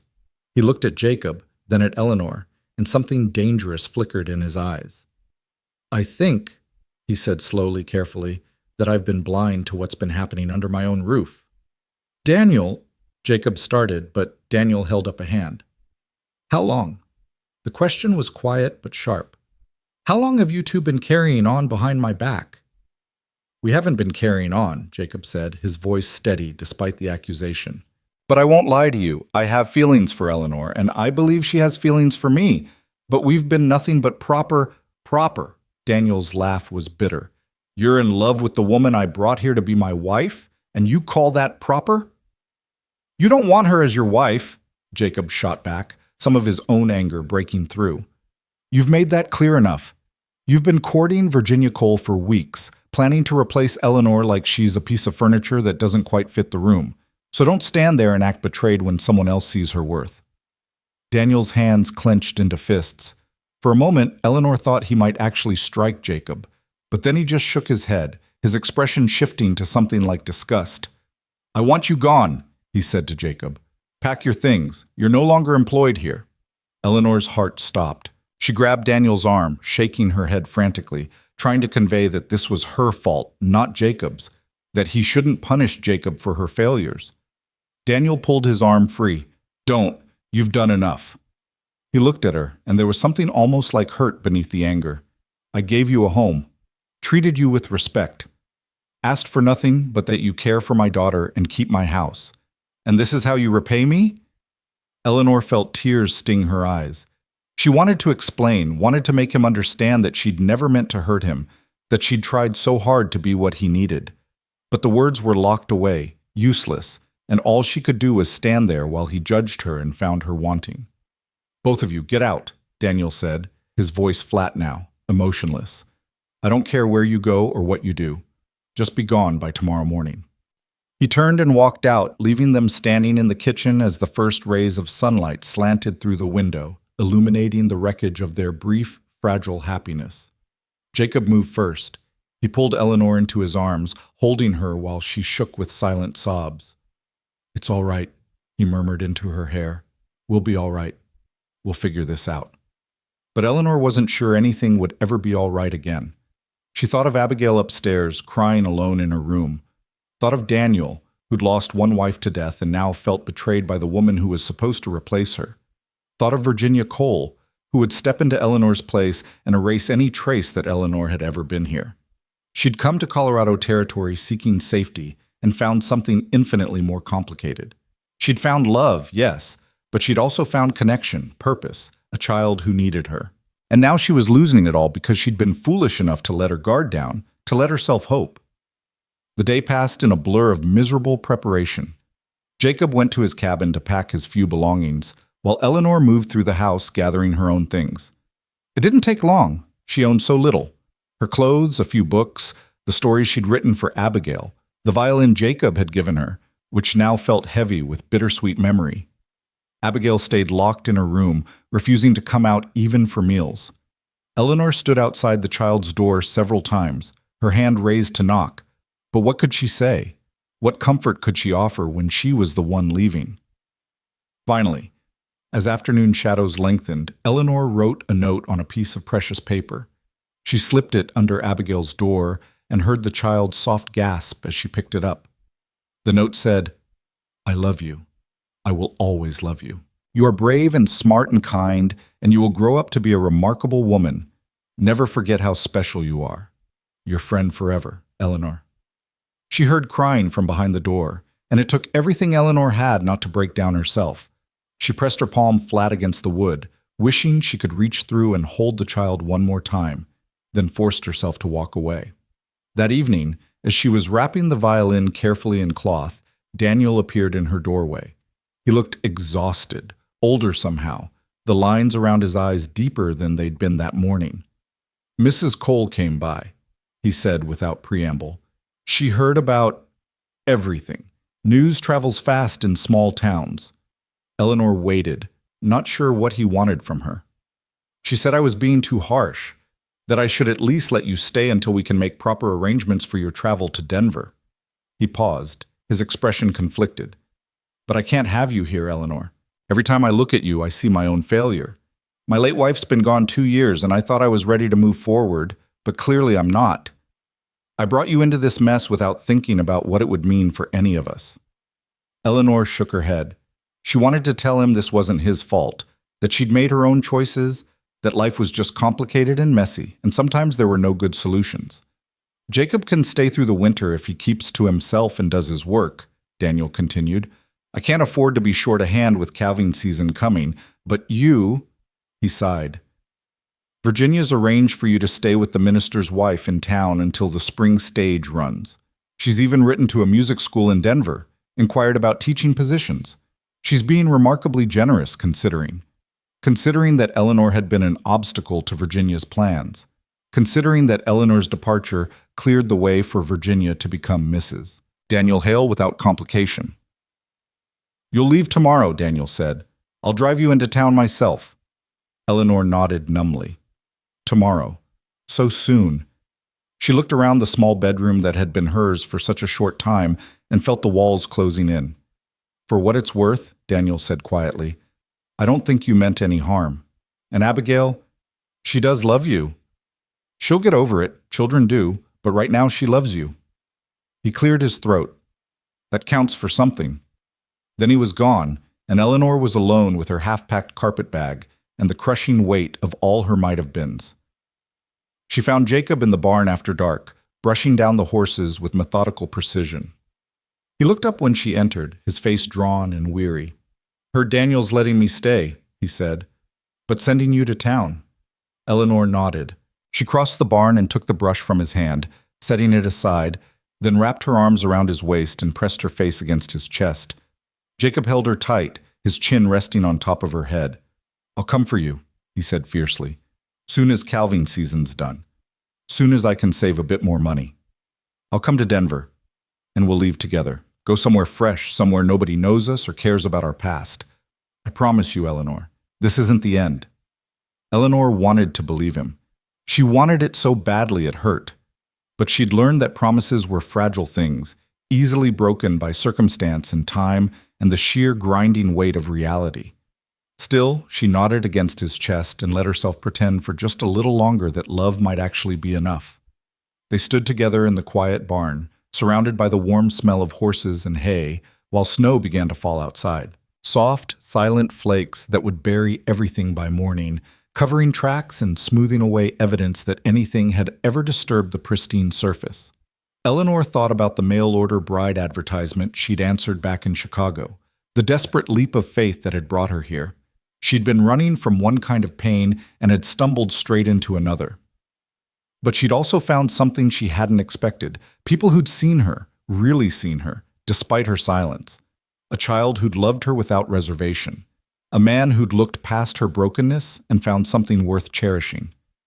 Maybe that was enough. Maybe that had to be enough. The next morning dawned cold and clear, the world transformed into a crystalline wonderland by the night's snowfall. Eleanor dressed in her best dress, the one she'd worn when she arrived, which seemed like a lifetime ago, and braided her hair with trembling fingers. She packed the last of her belongings, including the violin carefully wrapped in its cloth, and carried everything downstairs. Abigail was waiting in the kitchen, her eyes red and swollen from crying. When she saw Eleanor, she ran forward and threw her arms around her waist one more time. "Please don't forget me," the child whispered. Eleanor knelt down, pulled Abigail close, and kissed her forehead. Then she did something she hadn't done since that terrible night in Chicago. She tried to speak. She formed the words carefully with her lips, pushing air past her vocal cords, willing sound to emerge. "Never," she managed to whisper, the word barely audible, rough and cracked from months of disuse, but real. "Never forget you." Abigail's eyes went wide. "You talked. Mrs. Eleanor, you talked." Eleanor smiled through her tears and nodded. It wasn't much, just 2 hoarse, broken words. But they were something. A beginning, maybe. A tiny crack in the wall that had imprisoned her voice. Daniel appeared in the doorway, his expression carefully neutral. "The wagon's ready." Eleanor stood, smoothing down her skirts. Jacob was already outside, loading her trunk onto the wagon, his movements stiff with suppressed emotion. She took one last look around the kitchen where she'd worked so many hours, the main room where she'd played violin by firelight, the stairs leading up to the bedrooms where she'd tucked Abigail in and told her silent stories. This had almost been home. Almost. She followed Daniel out into the brilliant morning. Jacob helped her into the wagon without speaking, but his hand lingered on hers for a moment, warm and steady. She looked into his storm-colored eyes and saw a promise there. This isn't goodbye. Just goodbye for now. Then Daniel was climbing into the driver's seat and the horses were moving, pulling the wagon away from the ranch house. Eleanor twisted in her seat to watch it recede. The house, the barn, the corrals, and Jacob standing in the yard with his hands in his pockets, growing smaller and smaller until the road curved and trees blocked her view. Gone. The ride into Millstone was silent. Daniel kept his eyes on the road, his jaw tight, and Eleanor stared at her hands folded in her lap. The town appeared through the trees, still small, still rough, but somehow familiar now. This was where her new life in Colorado had begun, and now it was where that life ended. Daniel pulled up in front of a neat white house with a sign that read Reverend and Mrs. James Fletcher. Before Eleanor could move, the front door opened and a plump, kind-faced woman in her 50s emerged, wrapping a shawl around her shoulders. "You must be Mrs. Price," she said warmly. "I'm Martha Fletcher. Virginia Cole wrote to me about your situation. Come in, come in. You must be frozen." Daniel helped Eleanor down from the wagon and carried her trunk to the porch. He set it down, then stood there awkwardly, as if searching for something to say. "The stage runs to Denver first week of March," he finally said. "That's about 6 weeks. I'll send your wages with the driver. Fair payment for the work you did." He paused. "Take care of yourself, Eleanor." Eleanor nodded. She wanted to say something. "Thank you, I'm sorry, I hope you find happiness with Virginia," but her brief moment of speech had passed and her voice had locked away again. So she simply nodded and watched Daniel climb back onto the wagon and drive away without looking back. "Come along, dear," Martha Fletcher said gently, guiding Eleanor inside. "Let's get you settled. You've had quite an ordeal, I imagine." The Fletcher house was warm and cluttered in a comfortable way. Books stacked on every surface, needlework projects in various states of completion, the smell of baking bread filling the air. Martha led Eleanor to a small guest room on the second floor, chattering pleasantly about the weather and the town, and how nice it would be to have company. "I know about your condition," Martha said carefully as Eleanor set down her carpet bag. "Virginia explained that you don't speak, but I want you to know that's perfectly fine with me. My grandmother lost her voice after a stroke, lived another 10 years communicating just fine with gestures and written notes. We'll manage beautifully, I'm sure." Eleanor felt some of the tension in her shoulders ease.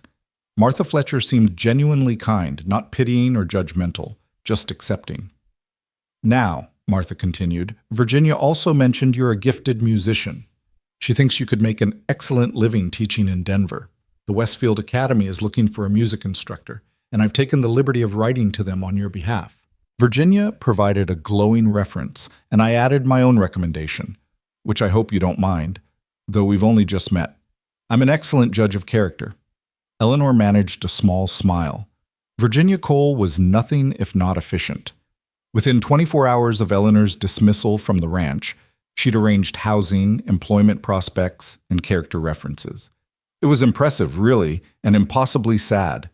The weeks that followed developed their own quiet rhythm. Eleanor helped Martha with household tasks, played the church organ on Sundays, and slowly, carefully, began to practice speaking again. At first it was just single words. Yes, no, thank you, forced past the barriers of fear and pain. Her voice was rough, unreliable, often failing halfway through a sentence, but it was there, waiting, healing. Martha was patient and encouraging, never pushing but always ready to listen when Eleanor managed to get words out. In the evenings, they'd sit by the fire and Eleanor would play the violin while Martha did her needlework. And something about the peaceful domesticity of it soothed the raw places in Eleanor's heart. But she missed the ranch, missed Abigail's chatter and laughter, missed the vast open spaces and the mountains turning pink at sunset. And she missed Jacob with an ache that sometimes felt physical, like something vital had been torn from her chest. He came to town twice during those 6 weeks, both times on ranch business, and both times he found a way to see her. They'd walk through the snowy streets, Eleanor bundled in her inadequate coat, and Jacob matching his long stride to her shorter one, and they'd talk. Or rather, he'd talk and she'd listen and occasionally contribute a hoarse word or two. Daniel's courting Virginia properly now, Jacob told her during the first visit. She comes to the ranch twice a week. She's struggling with it, keeps asking about you. I told her you were well, that you were living in town and getting ready for your new teaching position. Eleanor's heart clenched. She whispered, Is she angry? At Daniel, mostly. She barely speaks to him. Jacob kicked at a chunk of ice on the boardwalk. She told me she's going to run away and come live with us when we get our own place. Eleanor's eyes widened. She knows? About us? I think so. 7-year-olds are sharper than people give them credit for. He looked at her, his expression serious. I meant what I said, Eleanor. Come spring, we leave, together. During the second visit, Jacob brought news that made Eleanor's stomach drop. Daniel and Virginia are getting married, end of February. She's already moved most of her things into the house. So soon. Not even 3 months since Eleanor had arrived, and already she'd been replaced, erased, written out of the story like she'd never existed. There's going to be a town social to celebrate, Jacob continued. Dancing, music, the whole affair. Virginia requested specifically that you be invited. She asked if you'd play the violin for the first dance. Eleanor stared at him in disbelief. Virginia wanted her to perform at her wedding celebration? To stand there and play music while Daniel married another woman? I told her that was cruel, Jacob said quickly, but she insisted it wasn't. Said it would be good for you, help the town see your talent, maybe drum up students for when you go to Denver. He took Eleanor's hands. You don't have to go. You don't have to do anything you don't want to do. But Eleanor found herself nodding slowly. Part of her, the hurt, angry part, wanted to refuse, to stay away and nurse her wounds in private. But another part, stronger and more stubborn, wanted to prove something, to show Daniel, Virginia, and the whole town of Millstone that she was more than her silence, more than her brokenness, that she had value and strength and deserved to be seen. And maybe, just maybe, music could say what her voice still struggled to express. The night of the social arrived cold and clear, the stars sharp overhead. Martha helped Eleanor dress in her best clothes. The green dress she'd been saving, mended and pressed until it looked almost new. She braided Eleanor's dark hair into an elaborate crown and loaned her a cameo brooch that had belonged to her own mother. You look lovely, dear, Martha said warmly. Now remember, head high, shoulders back, you have nothing to be ashamed of. Eleanor nodded, though her stomach churned with nerves. She picked up the violin case, took a deep breath, and followed Martha out into the cold night. The town hall was ablaze with lamplight and crowded with people. It seemed like everyone in Millstone and the surrounding ranches had come to celebrate Daniel Hale's upcoming marriage to Virginia Cole. Eleanor paused in the doorway, overwhelmed by the noise and the crowd, fighting the urge to turn and flee. Then she saw Jacob leaning against the far wall, his eyes searching the room. When he spotted her, his face lit up and he started toward her, cutting through the crowd with easy confidence. "You came," he said, reaching her side. "I wasn't sure you would." Eleanor managed a small smile. She whispered, "Couldn't let her win." Jacob grinned. "That's my girl." Virginia appeared moments later, gliding through the crowd in a dress of deep burgundy silk that must have cost more than Eleanor had earned in a year. Her dark hair was arranged in perfect ringlets, and diamonds sparkled at her throat, her late husband's parting gift, no doubt. She looked every inch the sophisticated Eastern lady, and beside her, Eleanor felt small and plain and desperately out of place. But Virginia's smile was warm and seemingly genuine as she approached. "Mrs. Price, I'm so glad you came. And you brought your violin. Wonderful." She gestured toward a small raised platform at the front of the hall where someone had set up chairs for musicians. "Whenever you're ready, dear. There's no rush." Eleanor nodded, her throat tight. She let Jacob guide her toward the platform, aware of eyes following her, of whispers rippling through the crowd.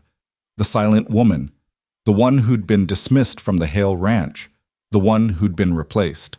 She set down her violin case and began unpacking the instrument with trembling fingers. The familiar weight of it in her hands steadied her somewhat. This she could do. This she knew.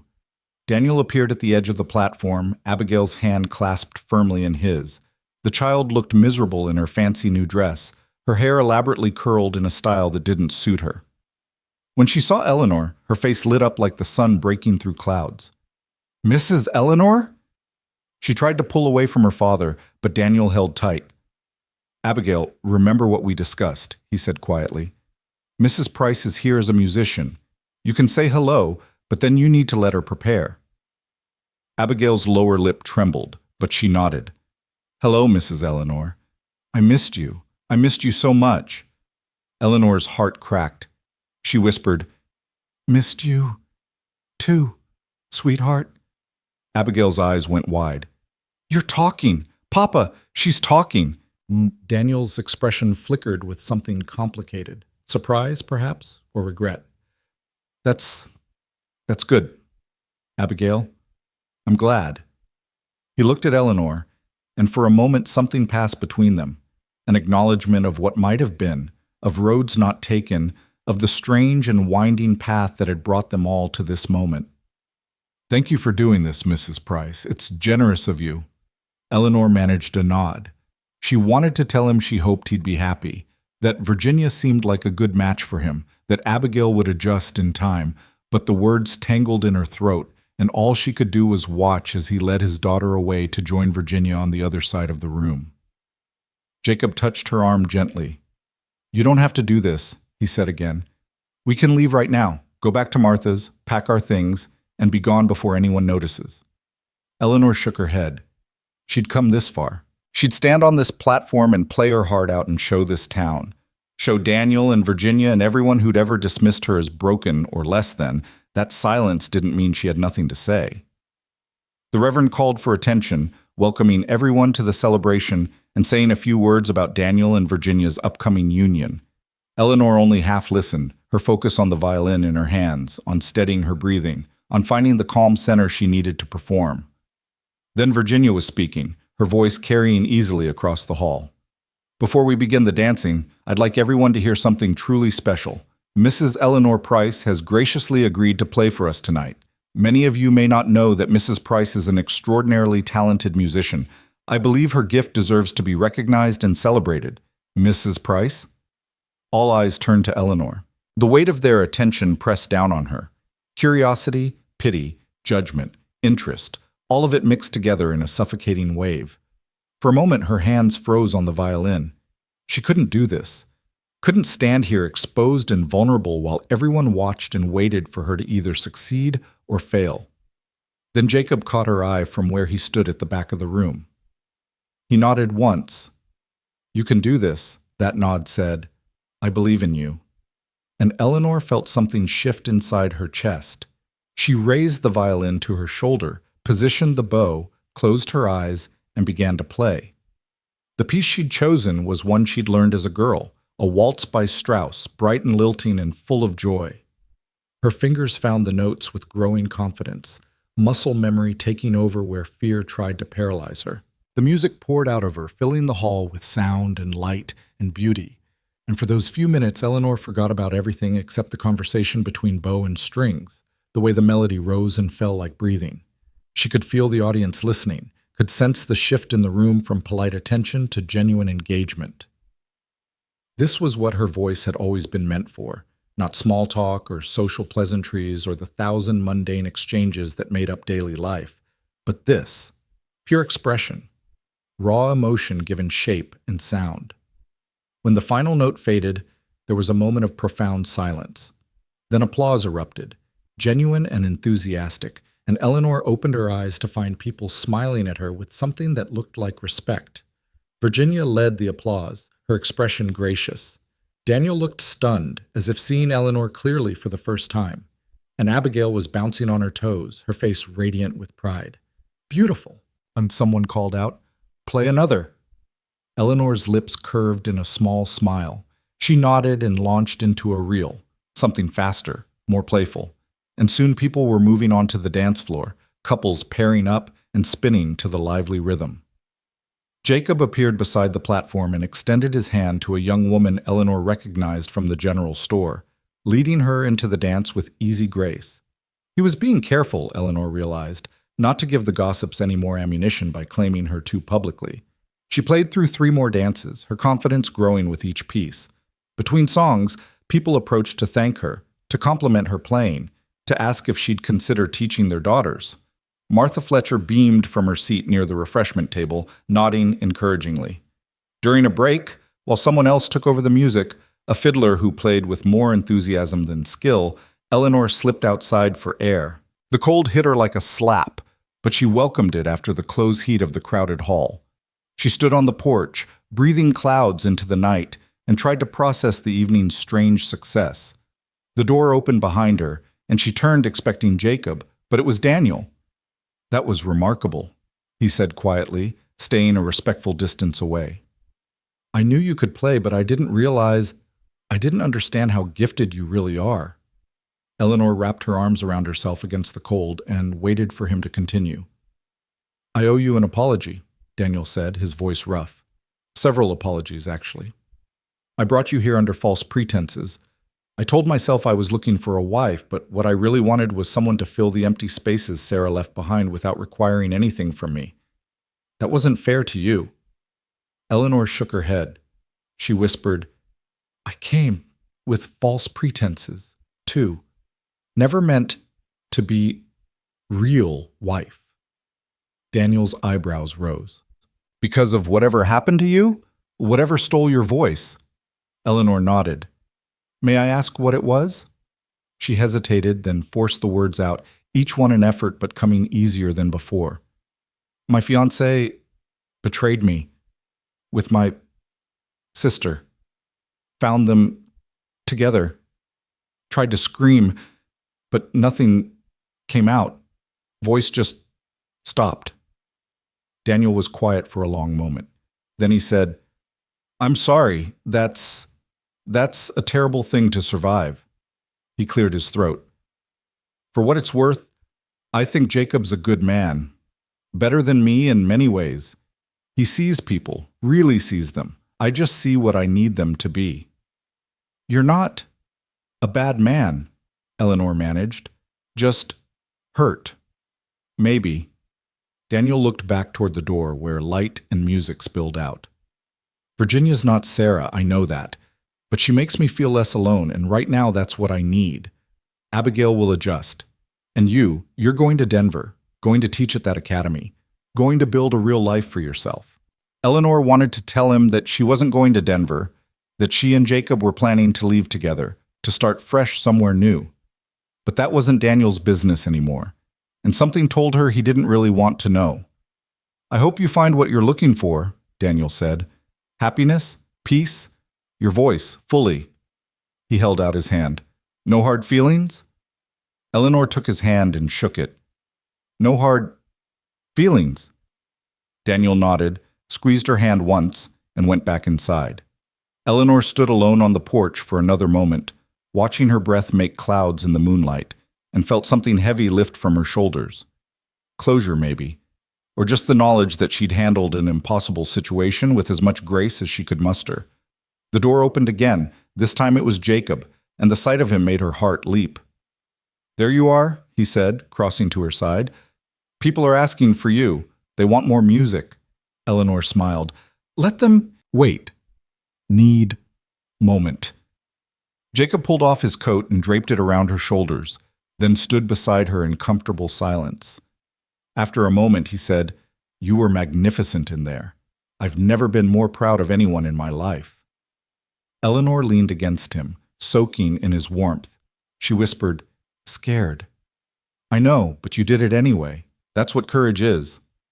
They stood together watching the stars, and Eleanor thought about all the impossible things that had happened since that day she'd stepped off the stage in Millstone.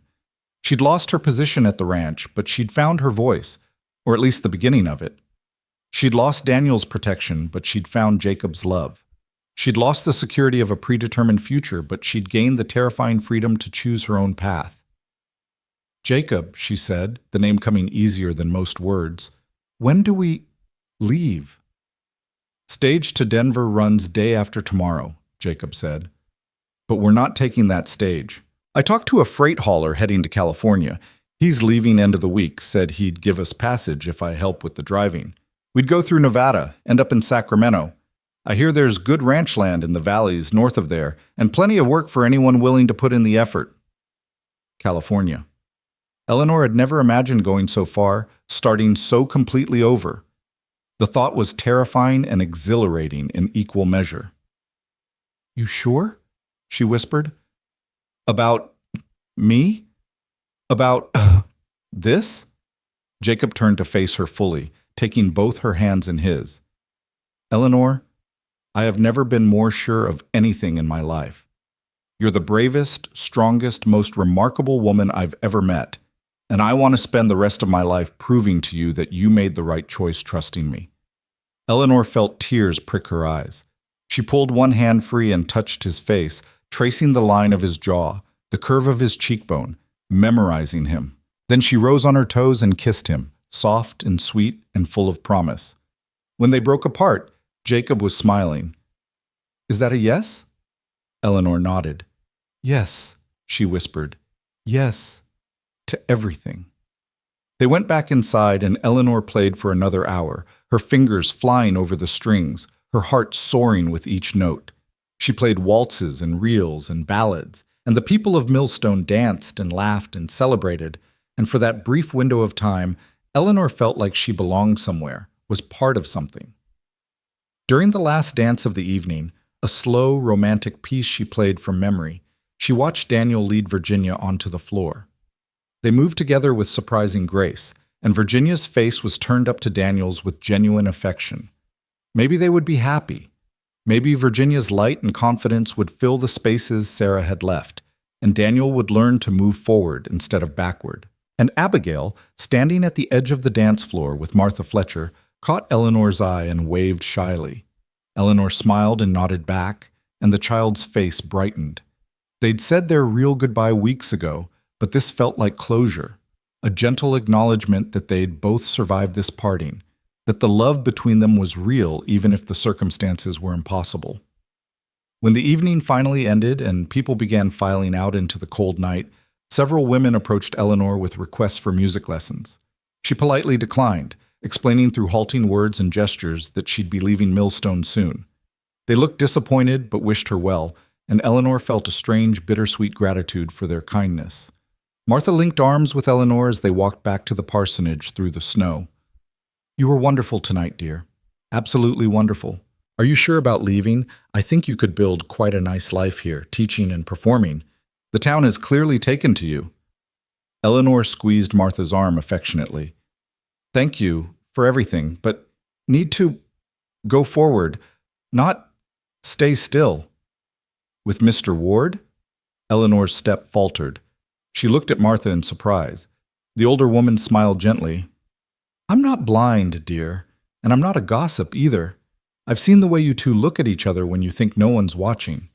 He's a good man, from what I can tell, and you deserve happiness." "Is it wrong?"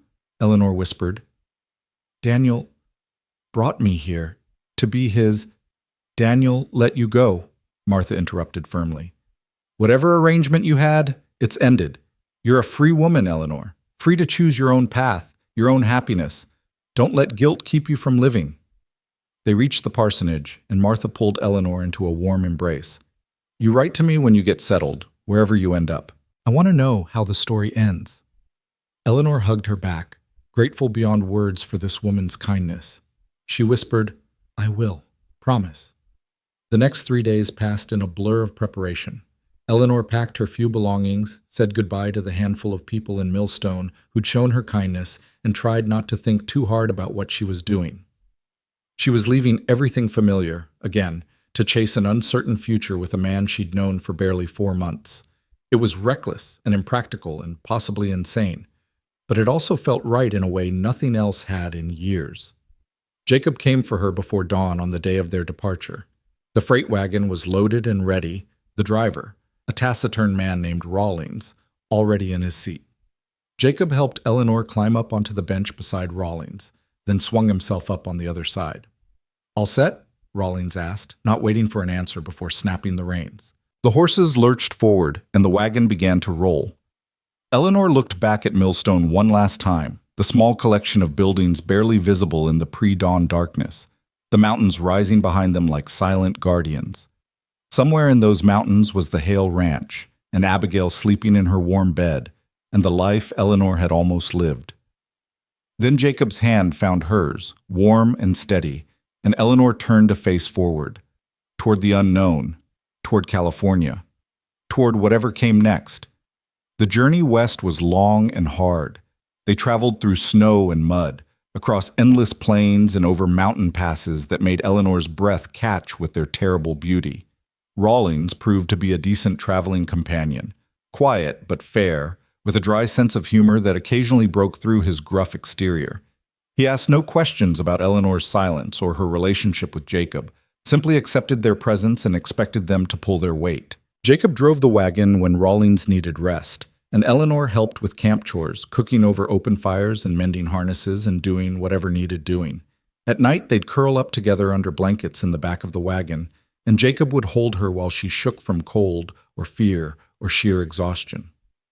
He never complained, never suggested they'd made a mistake, never looked at her with anything but love and determination. And slowly, gradually, Eleanor's voice continued to return. The words came easier with each passing day, her vocal cords strengthening with use. She'd never be a great conversationalist, the trauma had marked her too deeply for that, but she could speak when it mattered, could say the things that needed saying. I love you, she told Jacob one night while they lay under the stars somewhere in Nevada, the desert spreading out around them like an ocean of sand and sage. The words came out clear and sure, no hesitation. I love you so much. Jacob pulled her closer, pressing a kiss to her temple. I love you too, more than I knew it was possible to love someone. They reached Sacramento in early April, just as the valley was exploding into spring. The town was rough and growing, full of miners heading to the goldfields and farmers claiming land and everyone chasing some version of the American dream. It was loud and chaotic and nothing like the quiet ranches of Colorado, but Eleanor found she didn't mind. There was something liberating about being in a place where everyone was starting over, where no one knew her story or cared about her past. Jacob found work quickly on a ranch north of the city, a large operation that needed experienced hands and paid decent wages.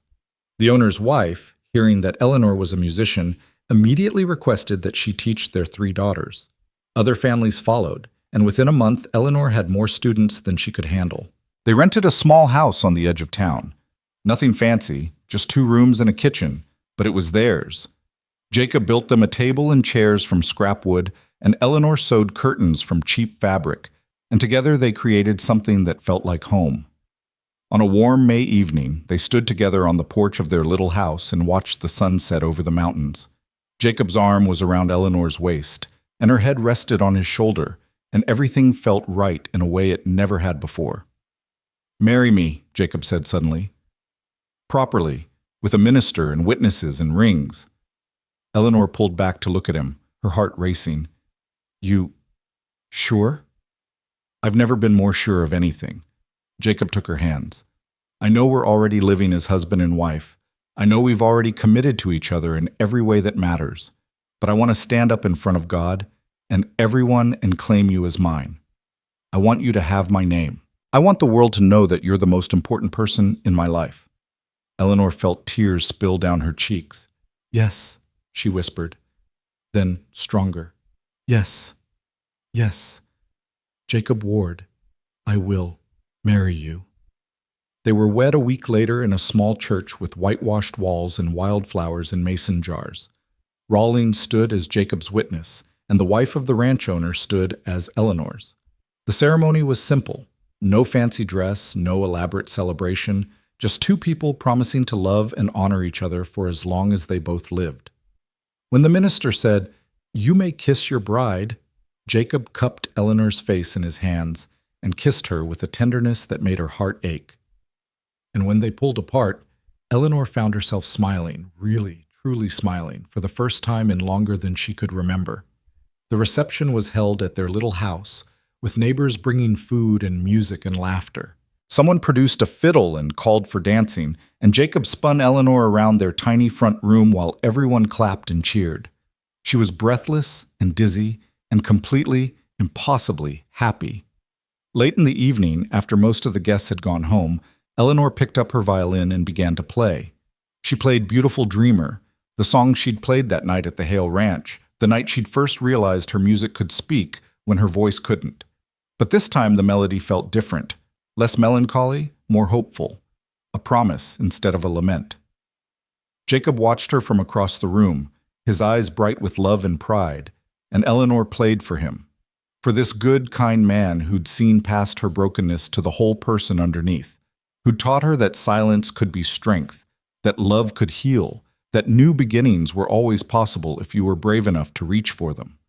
When the final note faded, Jacob crossed the room and pulled her close. "That was beautiful," he whispered. "You're beautiful." Eleanor set down the violin and wrapped her arms around his neck. "Thank you," she said clearly, the words flowing easily now, "for seeing me, for loving me, for giving me a reason to speak again." "You always had a voice," Jacob said. "You just needed to find a safe place to use it." And standing there in their small house with the California stars shining through the window, Eleanor realized he was right. She'd lost her voice in Chicago, trapped it away behind walls of fear and pain and betrayal. But she'd found it again here, in this unexpected place, with this unexpected man. Not all at once. Healing never worked that way. But gradually, carefully, one hard-won word at a time. Summer came, hot and golden, and Eleanor's teaching practice thrived. She took on students not just in music but in reading and writing, her small house becoming a kind of informal school. Jacob was promoted to foreman at the ranch, a testament to his skill and work ethic. They saved money, made plans, dreamed of buying their own land someday. And on a warm August evening, a letter arrived from Colorado. Eleanor recognized Abigail's careful handwriting on the envelope, and her hands shook as she opened it. The letter was short, but full of news. Daniel and Virginia had married in March. Abigail liked Virginia better than she'd expected. The woman was strict but fair, and she'd convinced Daniel to let Abigail stay home instead of going to boarding school. They were expecting a baby in the fall. The ranch was doing well. The mountains were beautiful in summer. And at the end, in larger letters that suggested Abigail had pressed hard with her pencil. "I miss you every day, Mrs. Eleanor, but I'm glad you're happy. Jacob is lucky to have you. Please write back and tell me about California. Love, Abigail." Eleanor read the letter 3 times, tears streaming down her face. But they were good tears, healing tears. She sat down immediately and wrote back, telling Abigail about Sacramento and the ranch and her students and the small house she shared with Jacob. She told her about getting married, about playing music for people who appreciated it, about learning to speak again slowly and imperfectly, but truly. And she told Abigail something she'd only just realized herself, that sometimes the wrong path leads you exactly where you need to be, that sometimes losing everything is the only way to find what matters most, that courage isn't the absence of fear, but the decision to move forward despite it. She ended the letter with a promise. You will always have a place in my heart, sweet girl.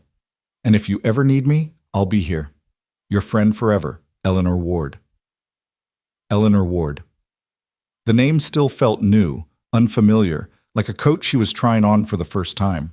But it fit. It felt right. Jacob came home just as she was sealing the letter, dusty and tired from a long day, but smiling when he saw her. "Good day?" he asked, kissing her cheek. "Very good," Eleanor said, the words coming easily now, barely a rasp. "Letter from Abigail. Everyone's well." "I'm glad." Jacob washed up at the basin, then came to sit beside her at their handmade table. "I've been thinking." "About?" "That piece of land the owner mentioned, the 40 acres up near the creek. He's willing to sell it reasonable, said we could make payments over 5 years. Jacob took her hand. "We could build our own place, Eleanor. Have enough land for some horses, maybe a few cattle. You could teach from home. We could—" He paused, his thumb tracing circles on her palm. "We could build something real, something that lasts." Eleanor looked at him, this man who'd given her everything, who'd believed in her when she couldn't believe in herself, who'd shown her that love wasn't about perfection, but about choosing each other every single day despite the imperfections. And she knew with absolute certainty that whatever came next, whatever challenges or joys or sorrows the future held, they'd face it together. "Yes," she said, her voice clear and strong. "Let's build something real." Jacob's face broke into a grin, and he pulled her into his arms, holding her tight. Through the open window, Eleanor could hear neighbors calling to each other, children laughing, the distant sound of someone playing a guitar. Life happening all around them, messy and complicated and beautiful. She'd come west as a woman who'd forgotten how to speak, running from pain and betrayal and the ashes of a life that had burned down around her. She'd expected silence and solitude and a kind of safe, numb existence where she couldn't be heard again. But instead she'd found music. She'd found purpose.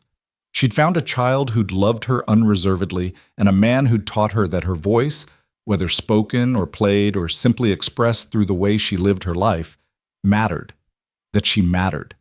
And standing there in Jacob's arms, in their small house in California, with the whole vast future stretching out before them, Eleanor finally understood what her mother had tried to tell her all those years ago, that music was the voice of the soul, and even when words failed, even when fear tried to silence you, your soul could still sing. She pulled back from Jacob's embrace, picked up her violin, and began to play. The melody that emerged was something new, something she'd been composing in her head for weeks, but hadn't dared to play aloud. It was hopeful and bright and shot through with joy, a song about new beginnings and second chances and the possibility of healing. Jacob listened, his eyes never leaving her face, and when she finished, he said, "That was incredible. What's it called?" Eleanor smiled, a full, genuine smile that reached all the way to her eyes. "The cowboy who taught me to speak again." And there, in the golden California evening, with love and hope and an infinite horizon ahead of them, Eleanor Ward, the woman who'd lost her voice and found it again, finally came home. The two https os www youtube.com watch v z2s 5p8 b1i. Here's a cinematic, dramatic 5-part summary in American storytelling style, rewritten with new character names, no repeats from any CB story, following the full arc: opening, rising action, climax, resolution, breakthrough, and ending, and closing the story completely. Title: The Silent Bride and the Cowboy Who Taught Her to Speak Again. 1. Opening: The Woman Who Forgot How to Speak. Colorado Territory, 1883. The stagecoach jolted to a stop, and Eleanor Price stepped down clutching a worn carpet bag and a letter signed by a rancher named Daniel Hale, a widower seeking companionship and help with his little girl. Eleanor hadn't spoken since a betrayal in Chicago shattered her voice and her trust. The town of Millstone was quiet, its frozen wind slicing through her shawl. Daniel hadn't come to meet her. Instead, a gentle cowboy named Jacob Ward greeted her, saying Daniel was tending to sick cattle. Jacob's calm, kind voice filled the silence she carried. She nodded once, the only answer she could manage, and followed him toward the ranch, and into a future she could neither imagine nor yet believe she deserved. 2. Rising Action, the House Without a Mother. The Hale Ranch was clean but cold, every surface neat, every corner missing warmth. Daniel welcomed her with politeness but little feeling. His daughter Abigail ran to Eleanor with eager eyes and asked, "Are you my new mama?" The words pierced through Eleanor's quiet heart. She tried to respond, but her voice wouldn't come. Instead, she knelt, smiled, and braided the child's hair.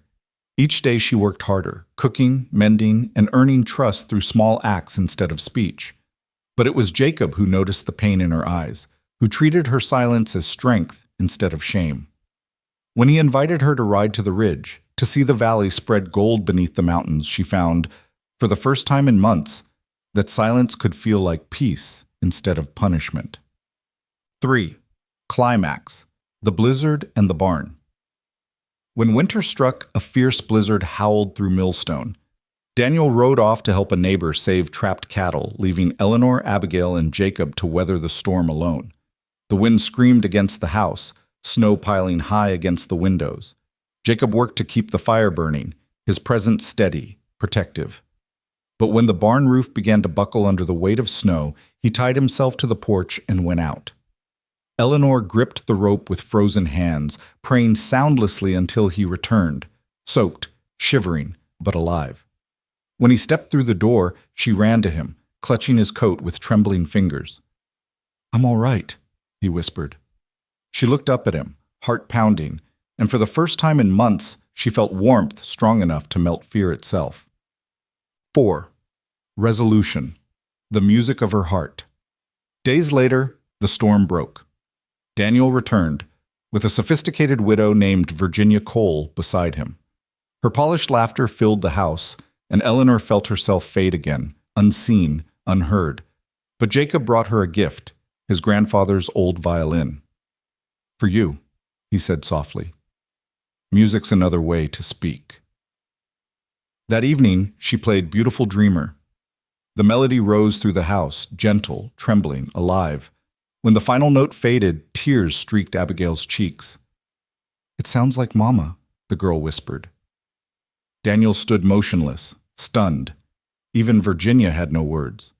Eleanor's music said everything her voice could not, that pain could become beauty, and silence could become strength. 5. Breakthrough and ending. The voice returns. At the town social, Eleanor was asked to play again. Before a crowd of neighbors, she poured her heart into the violin until the hall went still.